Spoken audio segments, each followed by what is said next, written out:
It's now time for The Sit Down with Don Tony.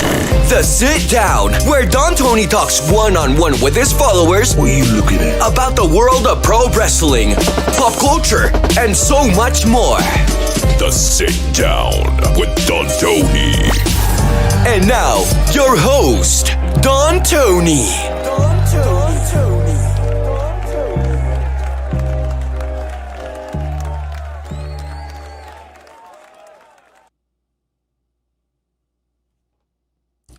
What's going on, everybody? It is Sunday night, June 7th, 2025. Welcome to the Sit Down. I am Don Tony. Kabish. Hope everyone is having a good weekend. I hope that I don't come off a little loopy in this episode. Something I have been going through the last couple of days, that it's a day that I was not looking forward to. Something I thought about for years and years and years, but I decided, yeah, it's time that we had to go forward with it. And did I say 2025? See, we're already starting it off. Check it out. I have been taking Zolpidem, Ambien, for over 15 years. It's a sleep medication. I've been taking that every night. If I don't take it on one particular night, I cannot sleep for nothing. If anybody's been taking that for a long period of time, you know some of the things that go on. But when you take it for like 15 plus years, in fact, I think Jim Ross had revealed a couple of years ago that he had a stroke or had some medical scare because of how many years he had been taking Ambien. I'm pretty certain of that. And, you know, for years I've been thinking, you know, I got to get off of this. I got to get off of it. What if something happens? But not only that, after taking it for that long, it just doesn't work like it used to. I take it and my body laughs at me. It's like, ha, what do you think you're doing here? We'll fuck with your brain, but that's pretty much it. So long story short, I have been looking into possibly switching sleep medication to something called Lunesta that basically, you know, keeps you asleep for a lot longer, because my problem is I can't stay asleep. I wake up after 2 hours, I can't go back to sleep. I'm online, I'm shopping, I'm fucking eating, shit like that. So finally, I talked to my doctor last week and she said, yeah, no problem. If you want to try it, absolutely. So I switched to Lunesta cold turkey Wednesday night. And this is now the fourth night straight that I have not taken Ambien. And to say you go through withdrawal is an understatement. It is unbelievable how crazy things have become. I'm hoping that the worst is behind me. But if any of you out there, and I mean this, if any of you out there have experienced this, or if you know someone that has any information you could share, post it in the comments. You know, I've read Reddit pages and I've seen videos of other people going through, but the problem is for a lot of those people, they exaggerate, you know, for dramatic purposes to get a little bit of additional sympathy on their end. You know, when it comes to you and I, you could tell me straight up, you know, no exaggeration, no bullshit, no beating around the bush. So any information could definitely help. I would really appreciate it. So, you know, the only thing that sucks about Lunesta is you got to take that shit early. I take Ambien, I'm asleep within 30 minutes. You take Lunesta, it takes about 2 hours for it to kick in. And if you wait too long, the next day you're all fucked up. So, but anyway, we're not here about that, obviously. I am here because what do we do on Sunday nights? For the most part, it's a sit down. I sit on my fat ass, and then you ask questions, I answer it. You have comments, I share it. I get into some pertinent little things here and there, and we discuss it. And, you know, I usually don't pick too many topics to discuss because this is mostly Q&A. But there are a couple of things I wanted to share with you tonight. One has to do with the final, the Knicks also. Absolutely, the Knicks. We'll get into that later. I understand that everybody's a Knicks fan, so we will not spend much time on it. But I definitely want to get into the final report that came out about Hulk Hogan's death. Now, whether you like Hogan or not, I'm disappointed in him, obviously, because of, just not just his actions, but, I'm a little pissed off at all of his inner circle and close friends who have shielded him and totally ruined a lot of his legacy. I'm sorry. I don't care if you're Nick Hogan. I don't care if you're Jimmy Hart. I don't care if you're Eric Bischoff. I don't care if you're Sky Daly, a.k.a. Melanie, I think her real name is. They all fucked his legacy. And this is a 75-page report. And I actually started going through it, and I have it. And I highlighted parts of it that I think you would want to know. But the only reason why we're going to get into it later is because one person comes off like an asshole. And no, it's not Sky, because she didn't want to do an autopsy. That changes a little bit later on, but there's one person in this report. You realize that a lot of the hysteria and a lot of the controversy was created by one schmuck. And I'm a little surprised that no one is trying to go after this person legally. So I'll share that with you a little bit later. We will get into the reports. It's not that much to discuss, but it's enough that you will find a few things interesting. You will find out a few things about his health that you may not have known about. Also, it's not a big deal, but to me, it is, because the number of wrestling news sites that have covered this the last 24 hours, I think I owe it to you always to give it to you straight. Give it to you, as Jacob Fatu says, 100. I always give it to you 100. And, this has to do with these King of the Ring odds that came out. And it's not a big deal, but it is, because it's Meltzer. Now everybody is, Meltzer gave the mask versus mask match 5 3/4 stars. I don't care if he gave it 1 star. I don't care if he gave it 10 stars. It doesn't take away the fact that this guy is just creating shit, and words matter. And it's dangerous, because you got 200 wrestling websites out there that, this is their paper boy route.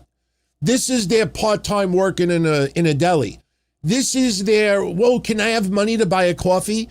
These people cut and paste anything that is put out there. And case in point, just Google it. Google King of the Ring betting odds. And you will find hundreds of websites covering this. So when, me, we cover betting odds every month with premium live events, whether it's AEW, WWE, and if we could get our hands on TNA and NXT, yes, we get into those as well. But I wanted to see these betting odds, because I was a little surprised that there would be betting odds for a televised tournament that's not even the finals. These are quarter, 4-way matches, quarterfinals and semifinals. So I was curious to see, okay, who's the betting odds to win it all? So I go on all the betting websites. Lo and behold, there's nothing. There's nothing, because we don't know who the finalists are as of yet. I go and search a little bit further, and I contact someone who I trust, and I'm like, hey, are these betting odds real? And this person said to me, of course not.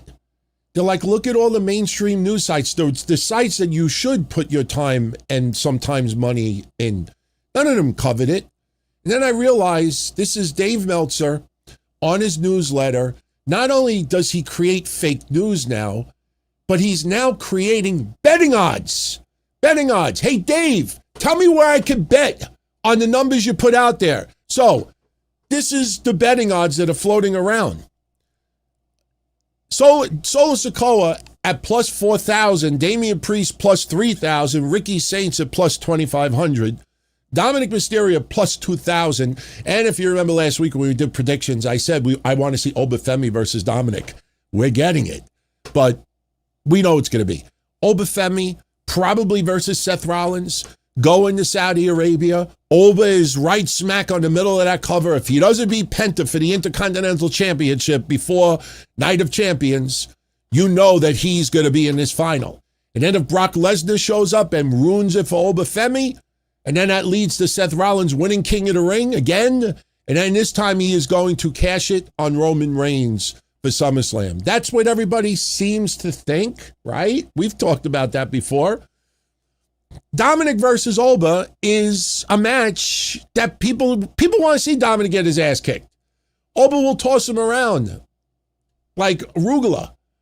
So Jey Uso at plus 1,600, Royce Keys at plus 1,400, Trick Williams plus 1,200, LA Knight plus 800, Balor plus 800, Braun Breaker plus 200. Oh, thank God no one had to bet actually on these odds, because you would have bet money on Breaker and you already lost. And then obviously you got Rollins, the favorite that most of us already believe, and Oba. Funny thing about Meltzer's betting odds is he can't figure out if it's going to be Oba versus Rollins yet. So he comes up with minus 200 for both. These are fake. They're fake. Dave, where could I put my money? It's fake. So when you see all of these websites putting it out there, it's fake. So now we get to the women's side. Sal Ruka at plus 3,000, Kiana James and Bailey plus 2,500, Alexa Bliss plus 1,800, Chelsea Green plus 1,600, Lyle Vicaria plus 1,400, Liv Morgan at plus 1,200, Jade Cargill plus 800, Becky Lynch and JC Jane plus 600, Charlotte Flair at plus 300, Raquel Rodriguez plus 200, and the favorite, as we all believe, is going to be Io Sky. We've talked about that before. Io Sky versus Rhea Ripley at SummerSlam is definitely a match we would all be intrigued to see, because outside of the Kabuki Warriors, outside of Rhea Ripley, Io Sky has next to nothing. Unless Becky Lynch wants to go out there and start criticizing her again, there's nothing. There's absolutely nothing. What's she going to do? Keep calling her Io Janetti?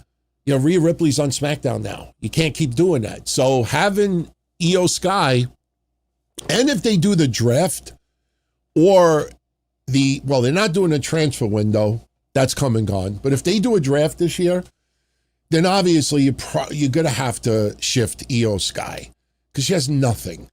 Outside of that, listen, a program with Sal Ruka would be fun, but you're not taking the belt off of Sal Ruka anytime soon. Io Sky versus Liv Morgan, you know, but the bottom line is these betting odds are all fake. So I wanted to put it out there. All right, it is a 1-in-1 chance that these betting odds are fake. Now, I'm working on getting the real betting odds. So I think they'll come out once we have the finals. And, you know, I don't think it's this hard to predict. Oba versus Roman feels more like a Mania match, but I don't know if that's happening. I just don't feel it. Roman Reigns, we've talked about this for 5 or 6, maybe 7 weeks now, that Roman Reigns' return. Is it just to play with family? Because it sure seems that way. You know, when he cuts these promo calling out LA Knight, calling out Royce Keys, he's calling out motherfuckers that he is not going to interact with at all.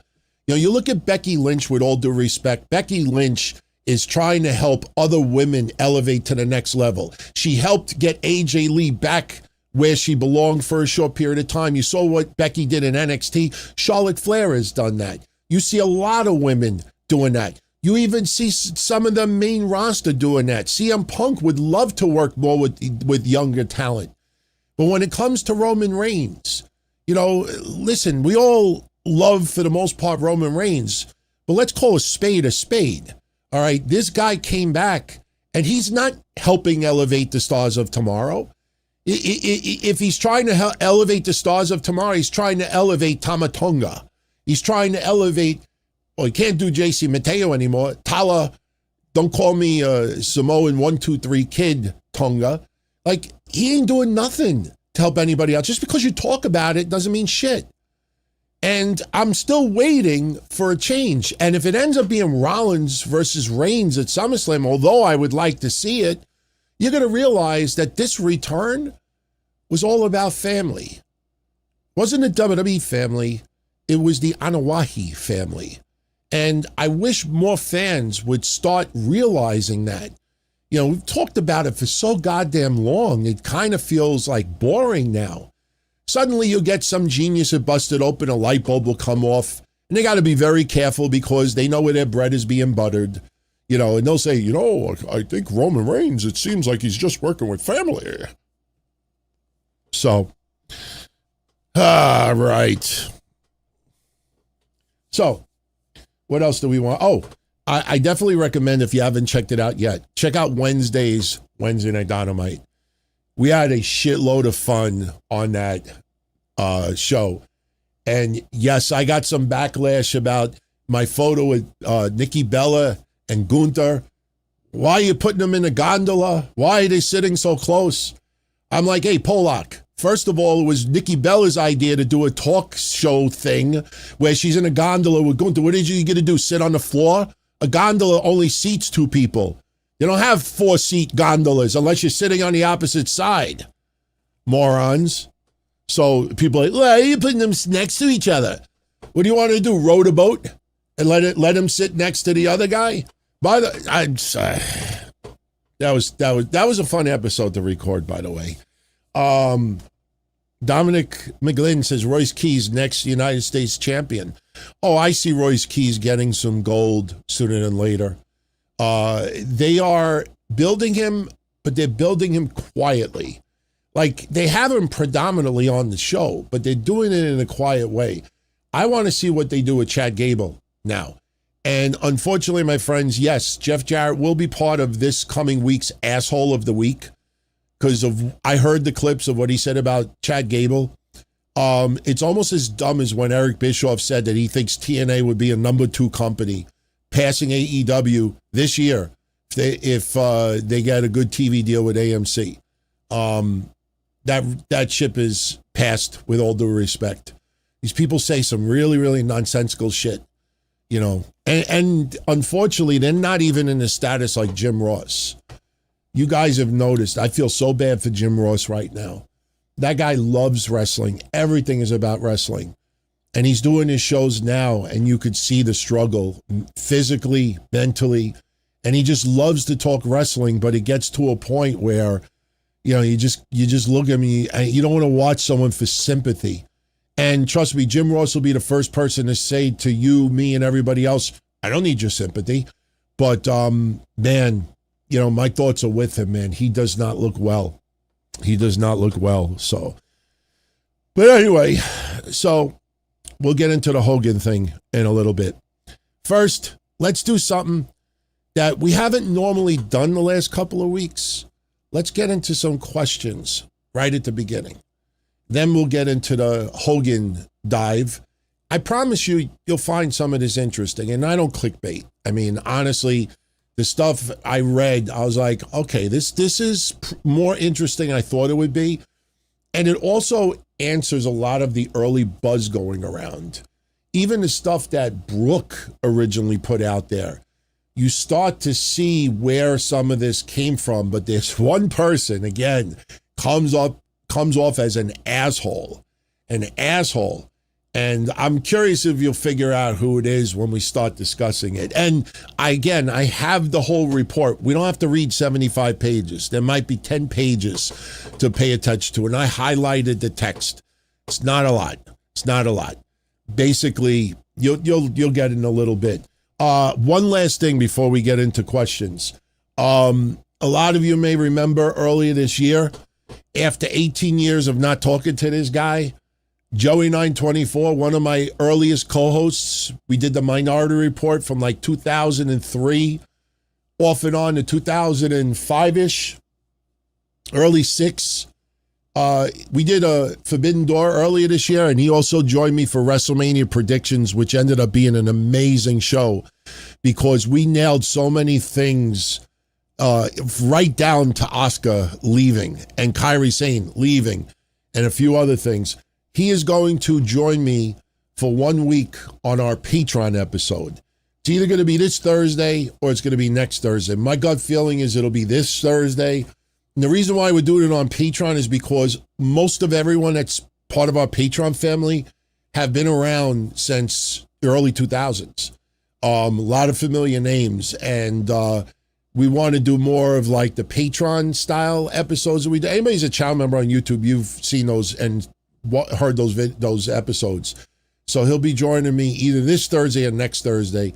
We're going to do a lot of Q&A. He definitely wants to vent a little bit about WWE. And by the way, tomorrow, very quickly, Raw is going to be in Paris, I believe, and it starts at 2 p.m. Eastern. As of right now, I am going to do a YouTube live stream, but I'm thinking about doing it around 7 p.m. Last week we did it at 8 p.m., and I noticed a couple of people out there that don't normally do it at that time did it at the same time that I announced. So I think I'm going to bump it back an hour, and I think we're going to do it at 7 p.m. tomorrow. I want to see how many people just announce, I'm going to do it at 7 p.m. Let's see. So I'm going to be live more than definitely 7 p.m. tomorrow night. Now, if I turn into a vegetable overnight, like a fucking turnip, because of this withdrawal shit, then I might have to record it earlier and then there'll be no show, but something tells me I'll be okay. I'll be okay. The Knicks game is tomorrow. I forgot. See, you know what? Maybe we will. I don't know. Should I just record it earlier and upload it? I mean, I could upload a version on YouTube. It doesn't have to be live. I mean, because the Knicks game starts at 8:30. You know, you know what? The Knicks have obviously taken over the sports world. And yes, in the wrestling sense, a lot of it has to do with Danhausen and other shit. It's amazing to see what is going on right now. And, I was concerned early on because me being a lifelong Knicks fan, I experienced the 80s and how hard it was for them to even get into a semifinal in the playoffs. And I remember 1993 clearly. I remember the two things I remember the most about 1993, other than my first taste of ECW, was Nintendo and the Knicks. That's what I remember more than anything about 1993. And, that turned out to be horrible. 94 was better, but still bitter. Then you got into the early 2000s, and that didn't go very well. And then I just started falling out of love for the Knicks and basketball entirely, and especially how the game has changed. You don't have a lot of that physicality like you used to, and now everything's a three-pointer. So there's a lot of things that kind of turned me off about the Knicks, but being a lifelong fan of the Knicks and seeing a lot of the old players showing up, Allen Houston, Larry Johnson, one of my favorite players from back in the day. I mean, you look at even the early 2000s. I was thinking about him earlier today, thinking about him so well that I fucking forgot his name. Oh my God, he died not too long ago. Oh shit. Who, oh my God, not Charles Oakley's alive, Patrick Ewing's alive, John Starks is alive. Who the fuck is the player that he used to fuck with Jordan all the time in the early 2000s? Oh my God. Holy shit, I'm mad now. I gotta remember this guy. Holy shit. Anthony Mason, thank you. Thank you for bailing me out, AS 7606. She bailed me out, Anthony Mason. That guy he was one of my favorite players. One of my favorites, I forgot. Listen, brain farts galore today. Anthony Mason was awesome, man. I mean, I just love that attitude. A lot of that attitude seems to be gone. A lot more finesse now than the attitude that I miss. But that's across the board, so. Full Monty thinks it's going to be the Spurs in 7. Let me tell you something. If the Spurs win in 7, I can't wait to see how they handle Danhausen. Starks was awesome too. There was a lot of one of my earliest favorite players was Mark Jackson. Because I actually knew him a little bit when I used to, go to high school. Just St. Francis Prep, and you think of Malloy and McClancy, and then St. John's University. Mark Jackson was very, very popular in my neck of the woods. So, all right, enough of that. Let's get into some questions. We'll get into a couple of super shout-outs first, which is only fair. Mikey Ravello, thank you very much, my friend. Mikey says, my thoughts on Steve Macklin quitting TNA. Do I think he goes to WWE or AEW? You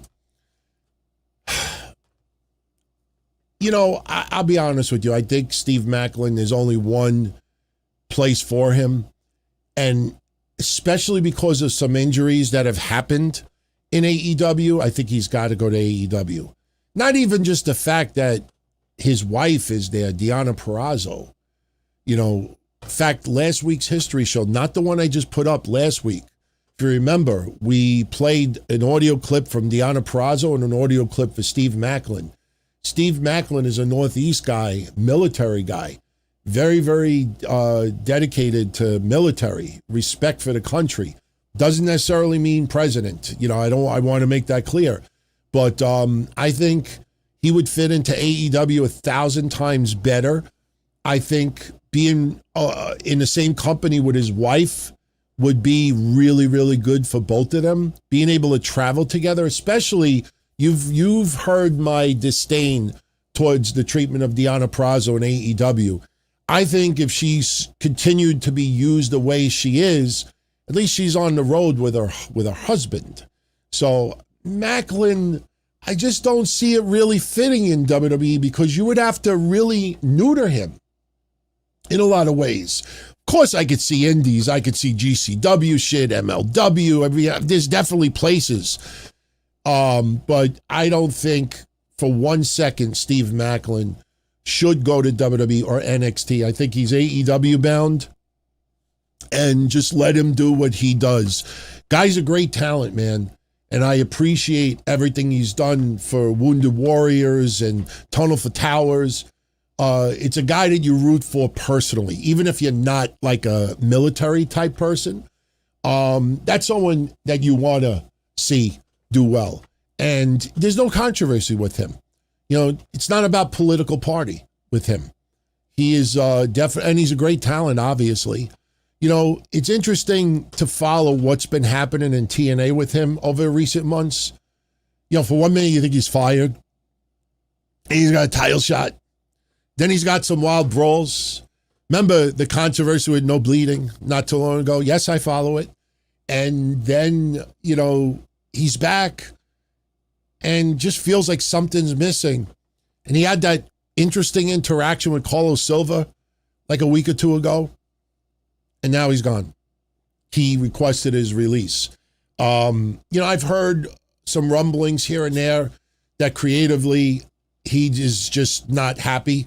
He feels that TNA has not grown anywhere near it should have since getting this AMC deal. And I kind of agree with that. You know, outside of the righteous getting more involved in TNA, something feels off. And if Mike Santana leaves and goes to WWE, you know, this kind of feels like ECW 2000. ECW 2000. Yes, Vince was financing a lot of it to keep, you know, ECW afloat. But I remember that's when I started doing work for them. I remember doing work for them and pushing tickets on my hotline and, you know, just the vibe and the aura. And you had people that already left to go to WCW. They would go to WCW more than anything. And then obviously you remember the Dudleys, you know, they ended up going. Raven went to WCW, left, came back. Sandman left, came back, jacked up. You know, but it just felt like ECW was like a holding place, like purgatory for wrestlers. And it just felt like, you know, the future is uncertain. And I think what it came down to was you had Rob Van Dam, who was by far the number one guy in that company. And you had like Jerry Lynn and others who were doing spectacular as well. I mean, Mikey and Tajiri was an awesome tag team. You know, you had Kid Cash and, you know, a bunch of others. But the thing is, Taz had already left. And, you know, Dreamer was still there, but it just felt like, it didn't feel like there was going to be a long future. Did I think it was going to close in 2001? No. Because when they approached me about pushing tickets to my hotline, I remember how like quickly we would sell tickets. And these were not cheap tickets.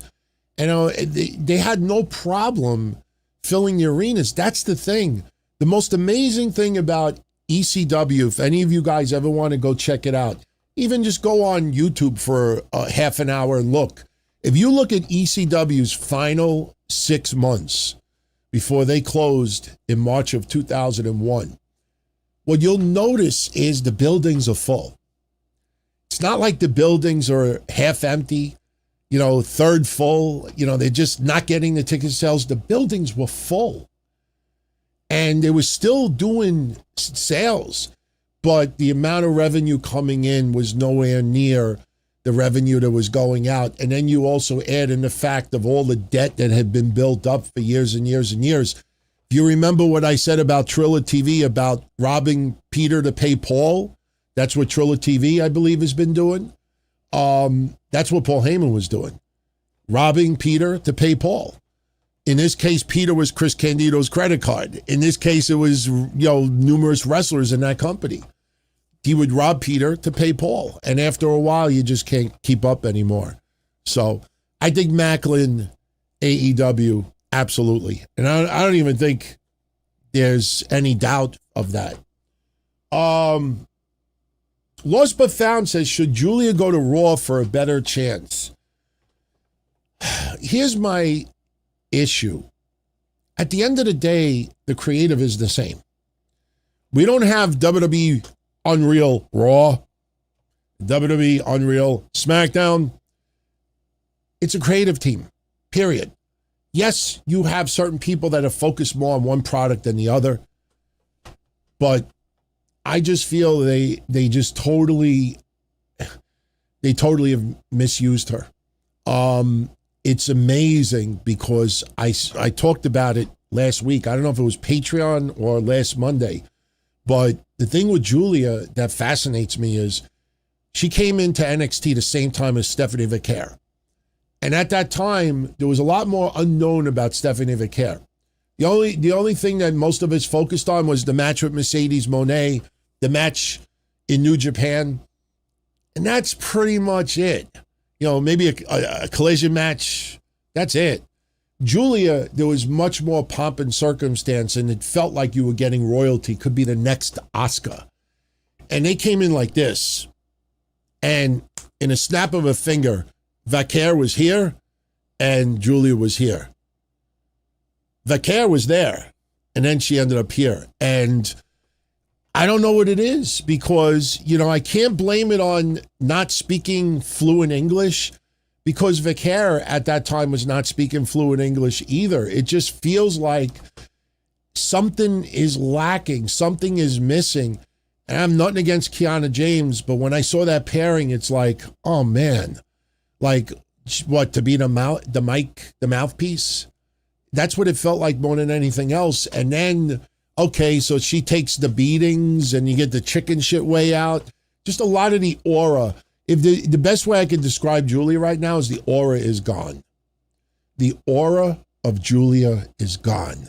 Can it be refreshed? Absolutely. Can it be refurbished? Absolutely. The thing is, I don't know what you do at this point. You could bring her to Raw, but I just am not confident that creatively, it's like the Kairi Sane stuff. You go back to the WrestleMania prediction show that Joey and I did. The number one conversation we were saying about Kairi Sane is that WWE never showed us, ever, that they had any faith in Kairi Sane being a single star. And our thought was, if Kairi Sane and Asuka split, that's the end of Kairi Sane. Because Kairi Sane, they've never shown us that the IWC loves Kairi Sane. The IWC thought Kairi Sane, they should have done so much more with her. But the problem is what we feel and what we want is totally different than creative. And unfortunately, everything that we said about Kairi Sane turned out to be true. I kind of starting to feel the same way about Julia. And the thing is, Julia could fucking work. She could work. I'm not confident. Not confident. Bring it to Raw. Try anything. To me, try something, then nothing. So I'm fine with what you said, but I'm not convinced that WWE is going to repair it enough. So, lost but found. Who needs to win Queen of the Ring more? Well, these were the original brackets. And you had, just to give you all 16 names, Liv Morgan, Becky Lynch, Alexa Bliss, Chelsea Green, Sol Ruca, Lara Vicaria, Charlotte Flair, Jade Cargill, Roxanne Perez, Io Sky, Julia, Last Legend, Bayley, Raquel Rodriguez, JC Jane, and Kiana James. Of that list, the only names that I think could have benefited from it was Chelsea Green, Io Sky, Julia, not even JC Jane. JC Jane, you know, I want to make this clear about JC Jane. Do not pay attention to the news sites that say that WWE changed course for JC Jane because they were not expecting this reaction. A lot of those same people were telling you that Carmelo Hayes was going to have an insane 2026. This guy was going to be pushed to the moon.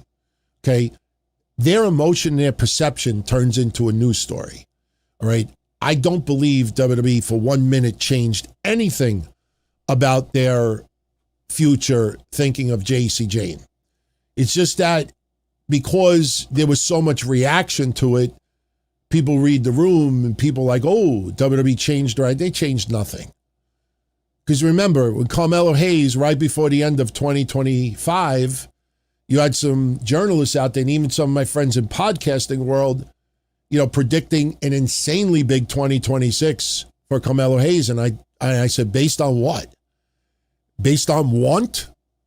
Based on want? You know, if you hope and want, that's fine, but at least say that. People were trying to report it as news. And look, we're halfway through June. You tell me if Carmelo Hayes is having an amazing blockbuster 2026. No. JC Jane, she just started on the main roster.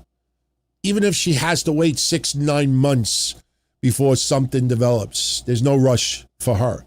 For me, Io Sky benefits the most because with all the bad that WWE has done the last year, one person that they have done extremely good with is Io Sky. You know, a little over a year ago, a month before we lost Kev, we were talking about Io Sky and Grumpy Cat. Everything was Grumpy Cat. In 1 year, they have totally turned it around, and she is one of the most beloved over wrestlers on that roster. Io Sky benefits the most here because right now she has nothing. Without Rhea Ripley, without the Kabuki Warriors, she has nothing. You could do something with Becky Lynch. Problem is there's no belt involved anymore. So Becky could call it Io Giannetti and all these insults and everything, but you're not going to invest that much time in a feud because now with 2 extra women's titles added the last year and a half or so, you know, there's not as many spots for singles feuds without titles on the line. It's not as easy as you think. Especially you got Brie Bella and Paige back as well. You know, there's not enough time. So Io taking on Rhea, to me, that's the match I said a month ago, and that's the match I'm sticking with. I think Io Sky and Rhea Ripley should be the SummerSlam match. The interesting thing is, why would Io Sky choose Rhea over Liv? Why would she do that? And I have a feeling that it's going to feel like, remember, was it 2 years ago that we had Rhea, Io, and Bayley, and Bianca? It was last year, right? Last year. See, I started out the show thinking it was 2025. I think I'm okay right now. I think things have worked out. Last year, it was Io, Rhea, and Bianca. Don't forget, originally, it was only a one-on-one match. And then somebody started mingling a little bit and wanting to make it a 3-way and started fucking with it a little bit. Next thing you know, it turned into a 3-way. My point is, I could see where Io wins Queen of the Ring and she interacts with Rhea, and Rhea just assumes that Io wouldn't choose her. Now, that would be a heel move to do, but you could do it in a way where, you know, Rhea would politely say, you know, you choose who you want. You know, it would be an honor to defend this championship against you. Think of Rey Mysterio and Penta. That match is happening tomorrow. Now, there's no chance whatsoever that Penta's losing that title to Rey, but these are two amigos. These are two people that love each other.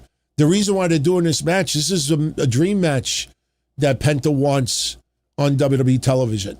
That's why it's happening. So you could do similar with Rhea Ripley and Io Sky, and Io then chooses Rhea. You know, listen, we don't get paid. We don't get paid enough to have the perfect storyline set up. If they want to pay me a few dollars to give some good ideas, I'll be more than happy to share them. But I think Io benefits the most. You know why I say that too? You choose anyone else on that list, they're not beating Rhea Ripley. They're not beating Liv Morgan. So why choose someone that even if they're on the way up, it's going to result in a loss? Io would be the most intriguing, even though I don't believe she would beat Rhea, but we're not doing predictions right now. So thank you for that. Jim Kahn, wish we would see a more fun side of Cody. Him coming out in a suit, what do you want to talk about? Gets old after a while. You know, I was going to open up this episode with a little video that came out of United Kingdom, I think it was, a couple of days ago. And the fans going nuts over Cody. And it backs up what I've been saying for a while. They're not turning Cody Rhodes heel anytime soon. Cody is the role model for that company. Cody is the number one guy. Cody is the ambassador. Cody, everything is just top of the line. Having some more comedy is fine. The problem is the people that he is feuding with are not his friends. So you can't have him very laid back. And listen, he fights Gunther in 2 weeks. I get this weird feeling they're doing what they did with Jey Uso a year ago. If you checked out the history show this week, you know exactly what I'm talking about. If you didn't check out this week's history show, download it. Listen to the final 45 minutes of that episode. And what you realize is Jey Uso, and I'll summarize it here. Jey Uso beat Gunther at WrestleMania last year. Gunther tapped out. One of the biggest, one of the top YouTube videos all time on WWE, that, as far as the dislike count. People in droves hated it. WWE wanted you to believe it was just IWC noise, but it wasn't.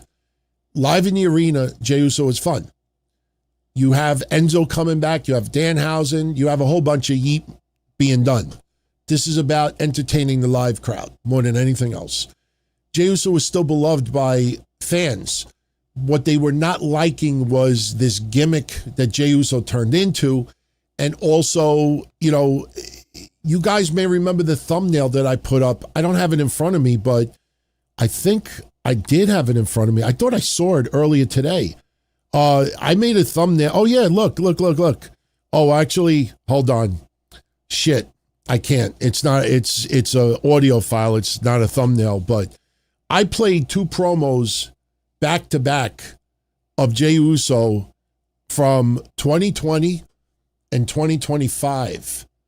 And they were almost identical, you know, and at this time last year, Jey Uso teamed up with Cody to beat John Cena and Logan Paul. And Gunther, the same time, had told Jey Uso, whoever wins between him and Logan Paul at Saturday night's main event, the winner of that match was going to face Gunther in June of 2025.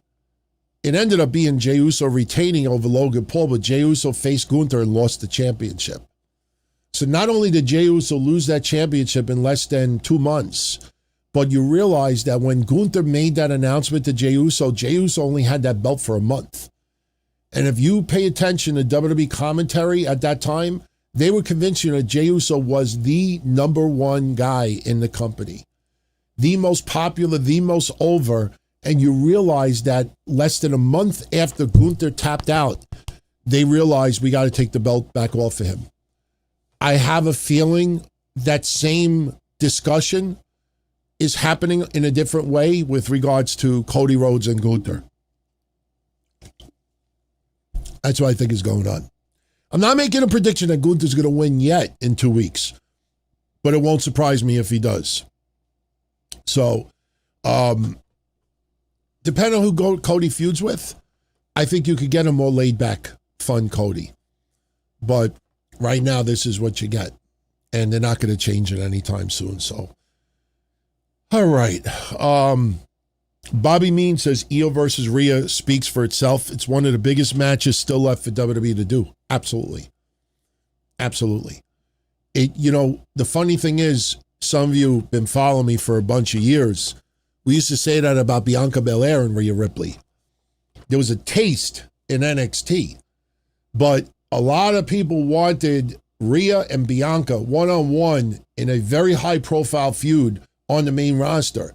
And one time it was going to happen, and it didn't happen because of injury. The next time it was supposed to happen, I think it happened it didn't happen again because of an injury. I think Rhea had hurt her shoulder one time. I don't remember the injury on the other one. But ultimately, they did do it, but did it in the form of a three-way at WrestleMania.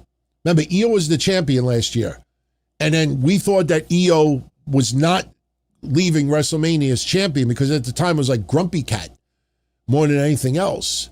And it ended up turning into a three-way. So having Rhea and Io, yeah, you would think that would be a phenomenal WrestleMania match, but I would do it at SummerSlam. I absolutely do it at SummerSlam. So, all right. Dominic says Trick Williams slapped the shit out of Ricky Saints on SmackDown. See, a few people have asked me the last couple of days, are you happy with how they're using Ricky Saints so far? My answer is yes. My answer is yes. Not everyone is, I'm not saying that he's not going to main event, but not everyone immediately fits that role that, they get brought up, and not only you get brought up, you go right to the top. Ricky Saints, upper mid-card, is fine with me. Ethan Page, upper mid-card, fine with me. Not everybody needs to have a world championship opportunity. Yes, you do it when the time is right, when it feels like you can get away with it, but not everyone going to the main roster should be undisputed WWE champion or world heavyweight champion. Not everybody should. And I don't know if Ricky Saints will ever be. That doesn't mean he doesn't have a solid WWE career. Look at LA Knight. LA Knight, we'll talk about it tomorrow when he went on Chris Van Vliet. But, the one thing that just keeps crossing my mind is, barring injury and maybe one or two people retiring, how the hell is LA Knight going to become undisputed WWE champion or world heavyweight champion?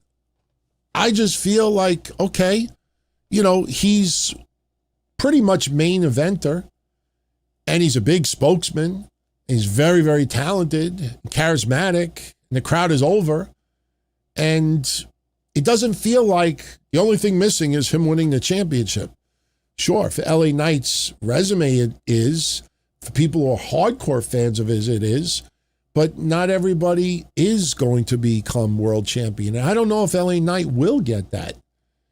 Maybe under the perfect circumstance, but as of right now, I know I've said that numerous times over the past couple of years. So,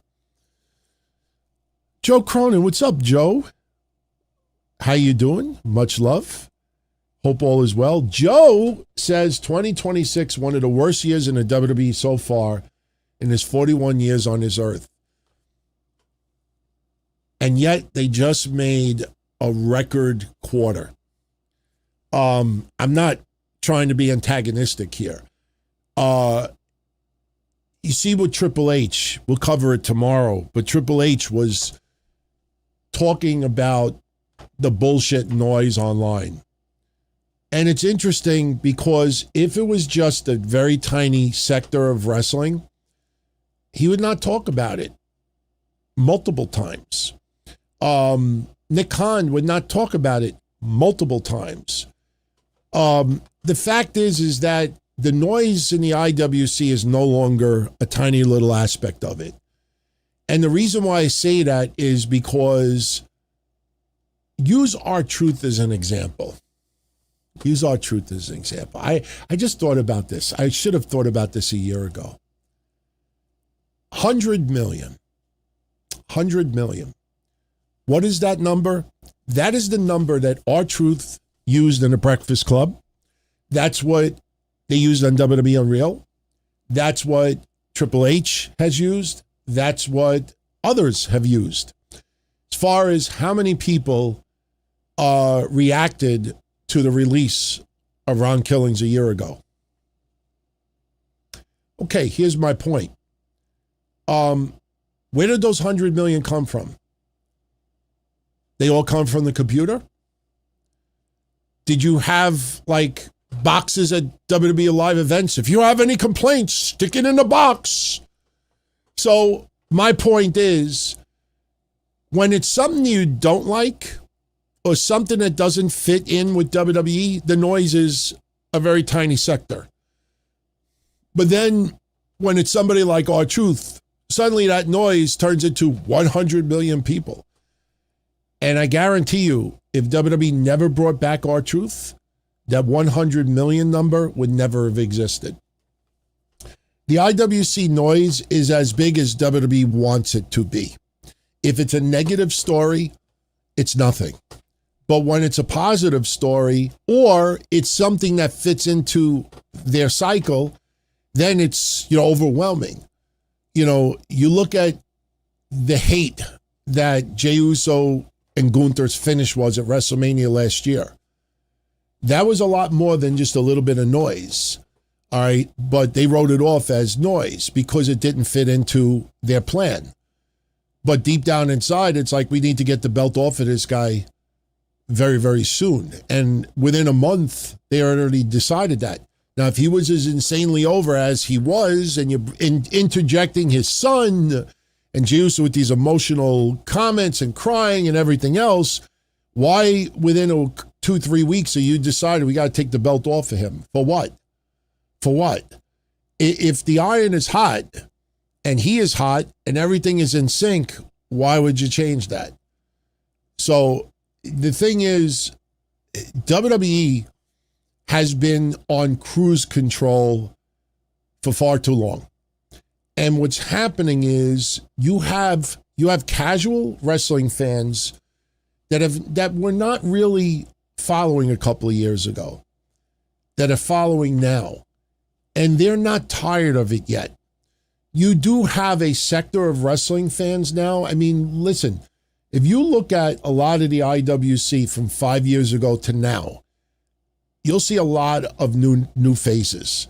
A lot of new faces doing podcasts, doing live reactions, doing this, commenting, posting. There is definitely an influx of viewers now that may have fell out of favor with WWE a couple of years ago, or may not have followed WWE more than a couple of years ago, maybe became fans of WWE because of the Bloodline storyline. But the thing is that they've been on cruise control for far too long, and now the problem is cruise control is stuck. The cruise control is stuck, and they don't know how to get out of it. So now it's, all right, Roman is back, but he's only fucking with family. All right, how do we bring this to the next level? Let's get Jacob Fatu to the next level. Oh, I got it. Let's rehash the MFTs with the Bloodline. That's why they was sitting at ringside. You could see this a mile away. Solo Sikoa, along with Tama Tonga and Tama Tonga will probably say next to nothing. But Solo Sikoa will go up to Jacob Fatu as early as tomorrow or maybe in the next week or so. And they're going to voice their displeasure like, why are you acknowledging him?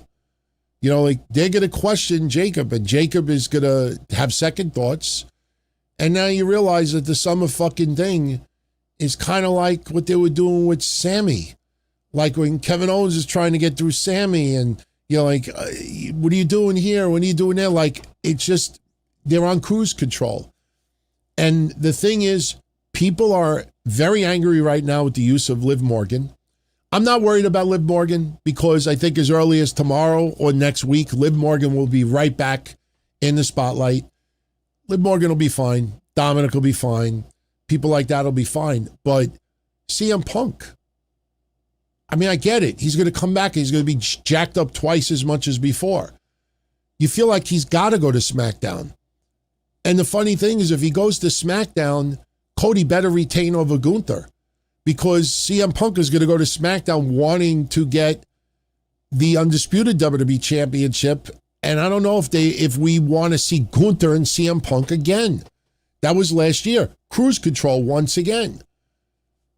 It just feels that they're just rinsing and repeating, and a lot of people aren't paying attention. A lot of people aren't paying attention. And it's a lot of smoke and mirrors because they're going in a lot of areas that don't normally get WWE. You go to Italy, you go to United Kingdom, you go to Mexico, you go to Japan, you go here, you go there. You go to all these places, and sure, it's not the majority for the year, but you see them touring a shitload more now overseas than ever before. And it's not just revenue, but it's because those areas, you could fucking put a card out there right now and you could have Tala Tonga versus Danhausen and the fans will serenade everything. You could have The Miz versus fucking Akira Tozawa and the fans will have fun with it. They'll be singing and serenading this to that. You go to areas that you don't normally go, you know, it gives a whole different vibe, a whole different perception of what wrestling is. So when you see the quarter and see record numbers, I mean, how do you fight that? What's going to be interesting is not the next quarter, because the next quarter will include WrestleMania. The next quarter will include this Italy tour. The next quarter will include this whole European tour. So the next quarter for revenue is going to be solid as fuck as well.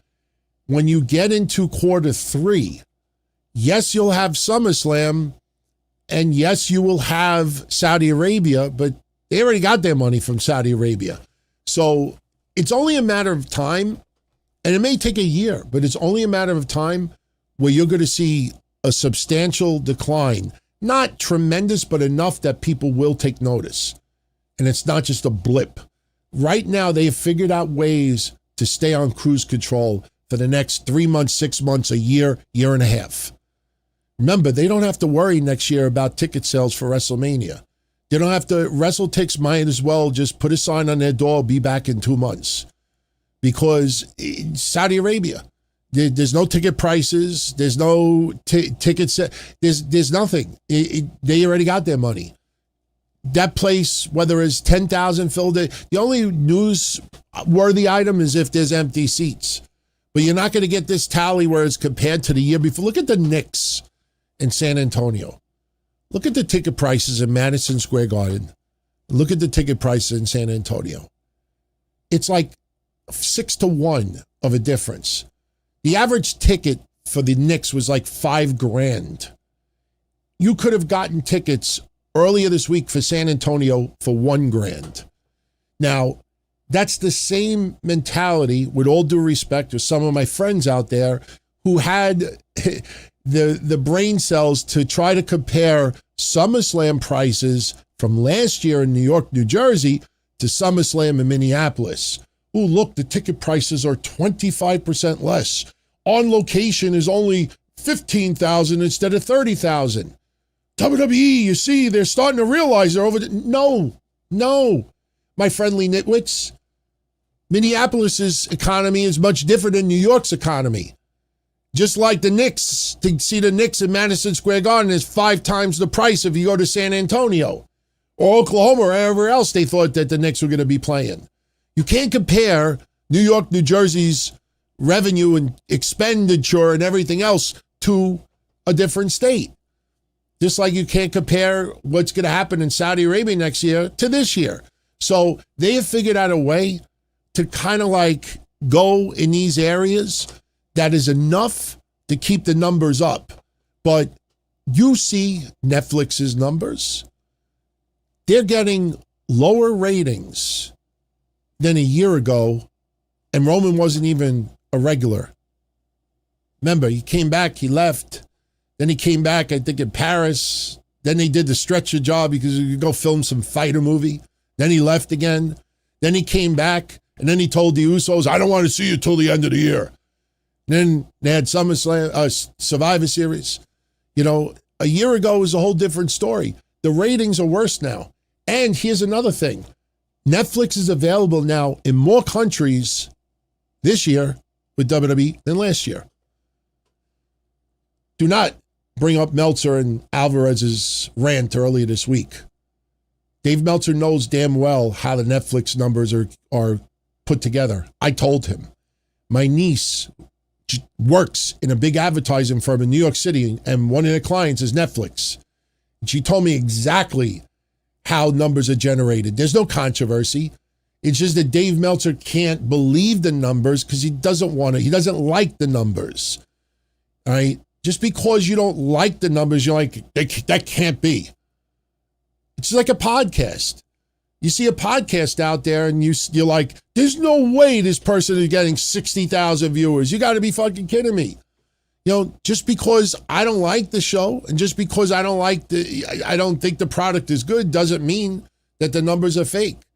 Problem is you get all these Polacks and all these bullshit wrestling sites that will cover it as a legit story. Their whole rant this past week was nothing. There is no debate, discussion.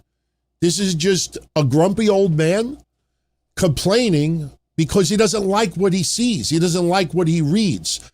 And if he doesn't like something, there must be something wrong with it or it must not be true. So, Chaos says, and I'm dead balls on. The problem is, there's too many podcasts out there with big followings that don't say the same thing. They want to go with the program. They don't want to rock the boat.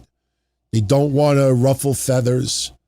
You know, it's kind of like what I said last week about the Gunther thing, bailing out Kaiser. We all knew that 3-4 days before. And I just threw it out as like a little sarcastic nugget online, like who's going to be the first person to put the exclusive out there? And if you notice, nobody did.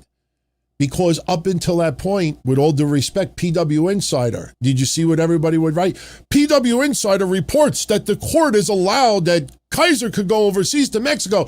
No, they didn't report it. They just went on the court website and read a paper. But everybody, because they're all in a clique, they all got to make it seem like everybody. Look at WrestleNomics with the weekly SmackDown rating. WrestleNomics reports that SmackDown did 1,100,000. They're reading the fucking website, Programming Insider. You could do it. I could do it. We all could do it. There are no scoops. They don't have no private account. Nobody's sending to them directly. But they give this perception that they got firsthand information. Look at even this week. I'm sure you saw the news the last couple of days. WWE is preparing a 30-year anniversary shirt of Steve Austin, the birth of 316.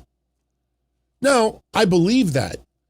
But what that person forgot to tell you is they came out with a T-shirt on the 25th anniversary, the 20th anniversary. Google image it. You'll see it.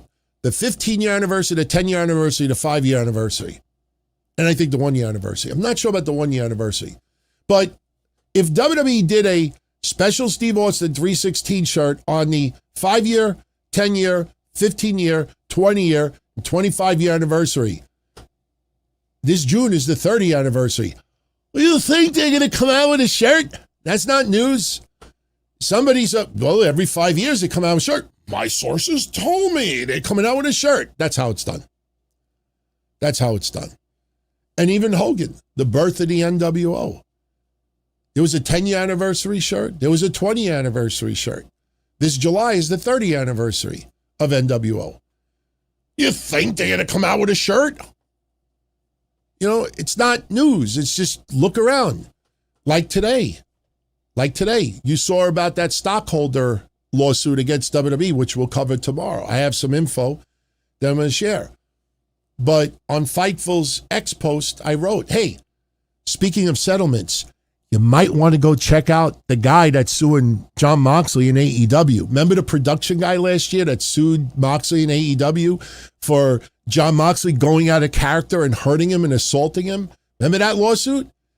I got firsthand information that next month they're going in front of a judge as a mediator. And the judge is going to try to get both sides to agree on a settlement. Am I going to get credit for that? No. Have you seen anyone out there report it? No. Did I know this? Sure. Since 3 days ago. Why? Because I subscribe to updates on the court website. So the minute that case gets updated, I get notified. I got notified 17 times in the last 6 months because of activity. And June 4th, I think, of last week, they announced that in July, Moxley's attorneys, AEW's attorneys, and this production guy's attorneys are all going to get together in front of a judge and going to try to work out a settlement. Now, if I didn't give that to Fightful, someone tomorrow will say, PW Insider reports that the Moxley AEW production lawsuit is going to go in front of a mediator. And they're going to make it seem like they got a scoop. All I did was get an email alert. Hey, this case is updated. I went and I checked it out. Ooh, that's all it is. It's not hard. Jim Kahn says I got the weirdest shit. All right, can we get into the Hogan thing? Because I don't want to overstay my welcome today. We've only gone an hour, so we still have another hour. We still got some time. I will be brief with the Hogan thing. I promise you it'll be something interesting enough, even if you don't like Hogan. If you like anything about autopsies and about crime investigations and about someone getting caught in a major fucking lie, yes, we will talk about it. And no, we're not even talking about the major lie that was put out there. You guys saw my X account. You saw my little tribute to Kev. He would have turned 58 a couple of days ago. Nick Khan was at the Sports Business Journal a couple of days ago.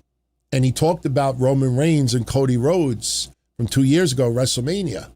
Have you seen the Wrestling News World cover it? Why? Because 2 years ago, you had Busted Open going to New York City, having a rally. We want Cody. We want Cody. You had the whole wrestling world having aneurysms, saying that, The Rock swooped in and used his power and fucked Cody in the ass, and Cody's not finishing his story at WrestleMania. Everybody fell for it except for two guys. And I can only speak on behalf of both of us. And no one's covering it because now everybody, because they don't like Nick Khan and because it goes against what they believed 2 years ago, we don't believe a thing he says. He's lying. I saved that for tomorrow. The Cody crybabies. Oh my God, they're all crybabies right now. Imagine not covering a story because you don't like the outcome of it. Isn't it kind of amazing that no one is covering it? Because a lot of people, I think their viewers and followers turn around and say, wait a minute, 2 years ago you told us this. What do you have to say to that now? I guess you were wrong after all. Just imagine people not covering something because they don't like the answer that was given. It's crazy. So let's talk about Mr. Hogan. So I am going to put on my screen right now the actual, and I'm going to do this in a little bit of a different way. Hold on. All right. Now I have a highlighted version of this. So I can, if you have, obviously, video, you could see where I'm highlighting. Do not worry. Do not go nuts. This is not going to be long, but I'm going to give you some very pertinent information. And look, I even have my head in the corner. Yay. You don't need to pay attention to anything except for what is highlighted. All right. Case in point. All right. Here is the report date from July. Yeah. Okay. You see that? We're going to share some highlighted points from this final report. And this is very important because it'll give you what actually happened to Hogan, It also show you how some people lied. And also show you some interesting reaction to family members. How Sky reacted to this. What Brooke wanted. And it also shows you the final moments of what happened to Hulk. Remember, they lied and told you that Hulk did not have any heart surgery. Remember that? Okay. Very quickly, okay, this is the incident report. Not going to get into a lot of names like the police investigators, the cops, firemen. We don't have to give you names.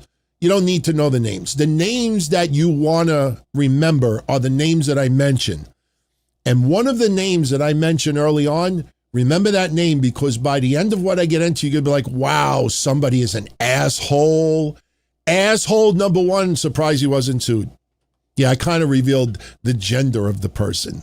So Dana Swinton was like a visiting nurse, okay? Remember that name, Dana Swinton.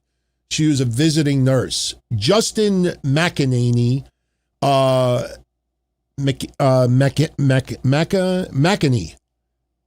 McEnany, yes. Justin McEnany is another medical person.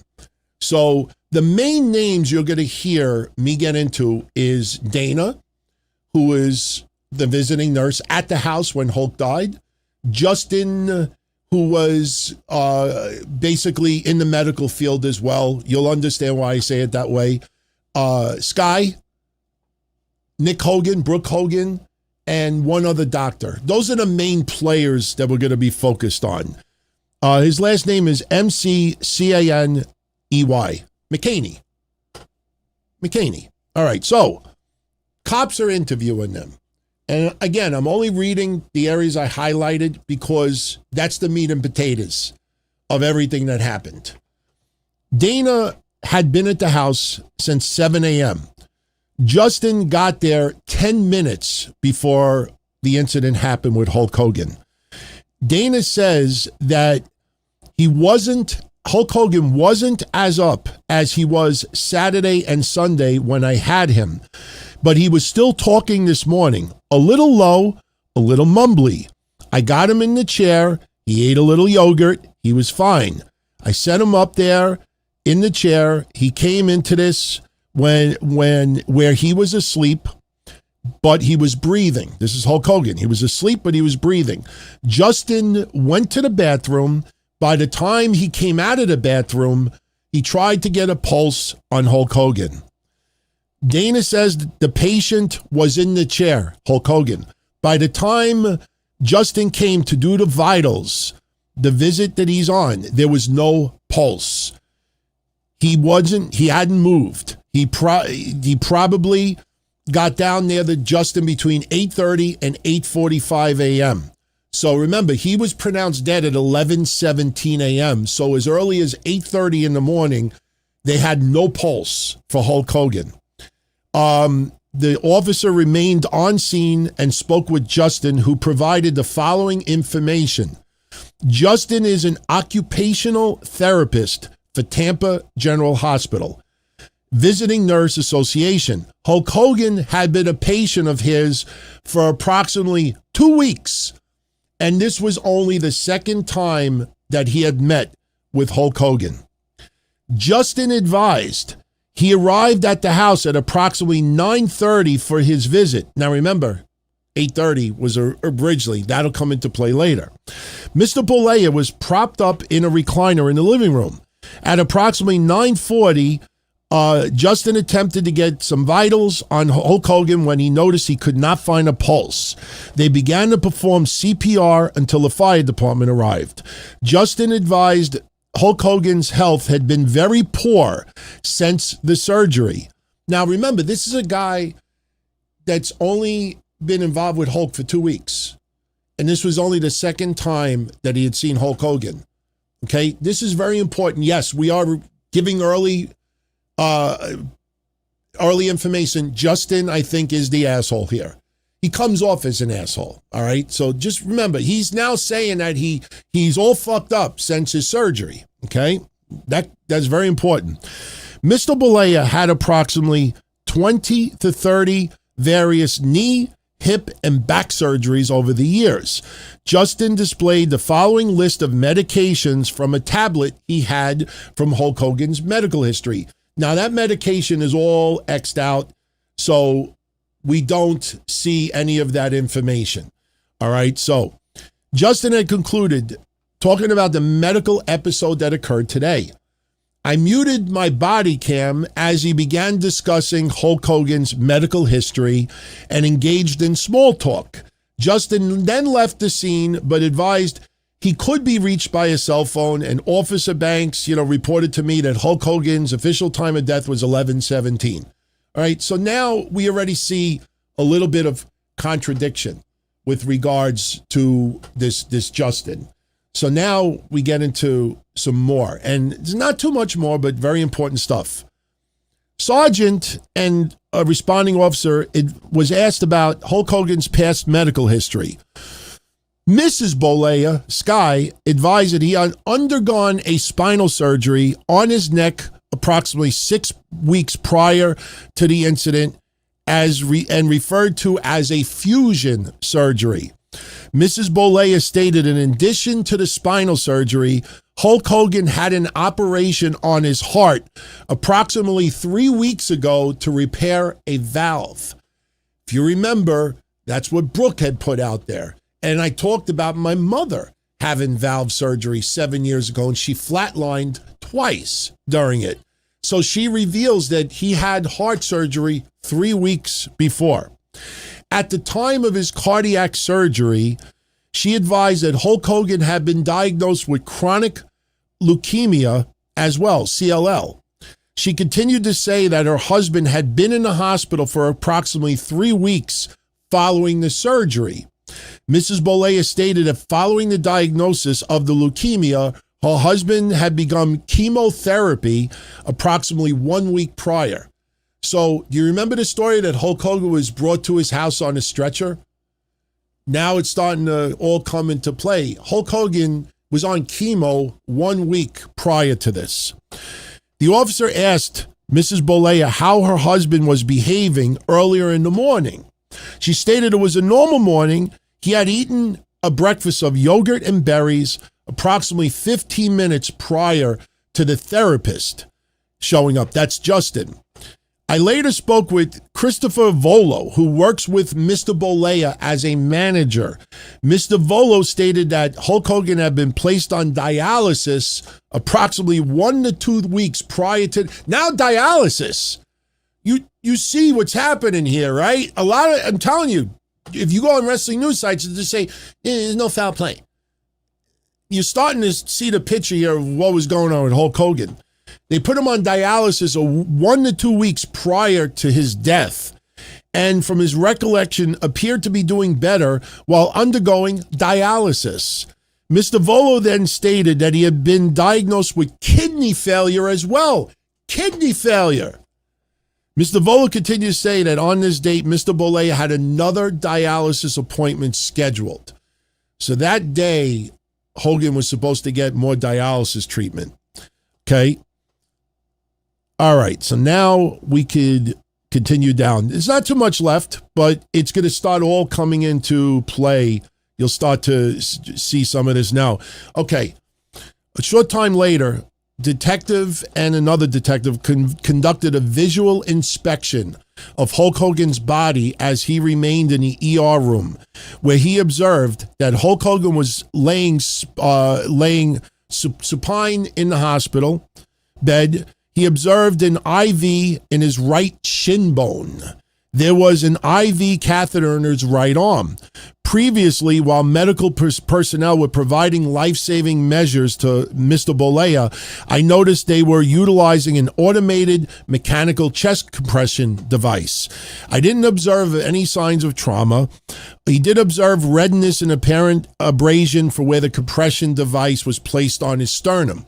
He also noted that Mr. Bolea appeared to have swelling in his ankles and lower portions of his legs. He was wearing compression socks.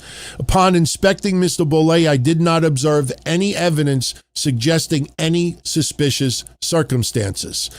So now, here's where Brooke comes into play.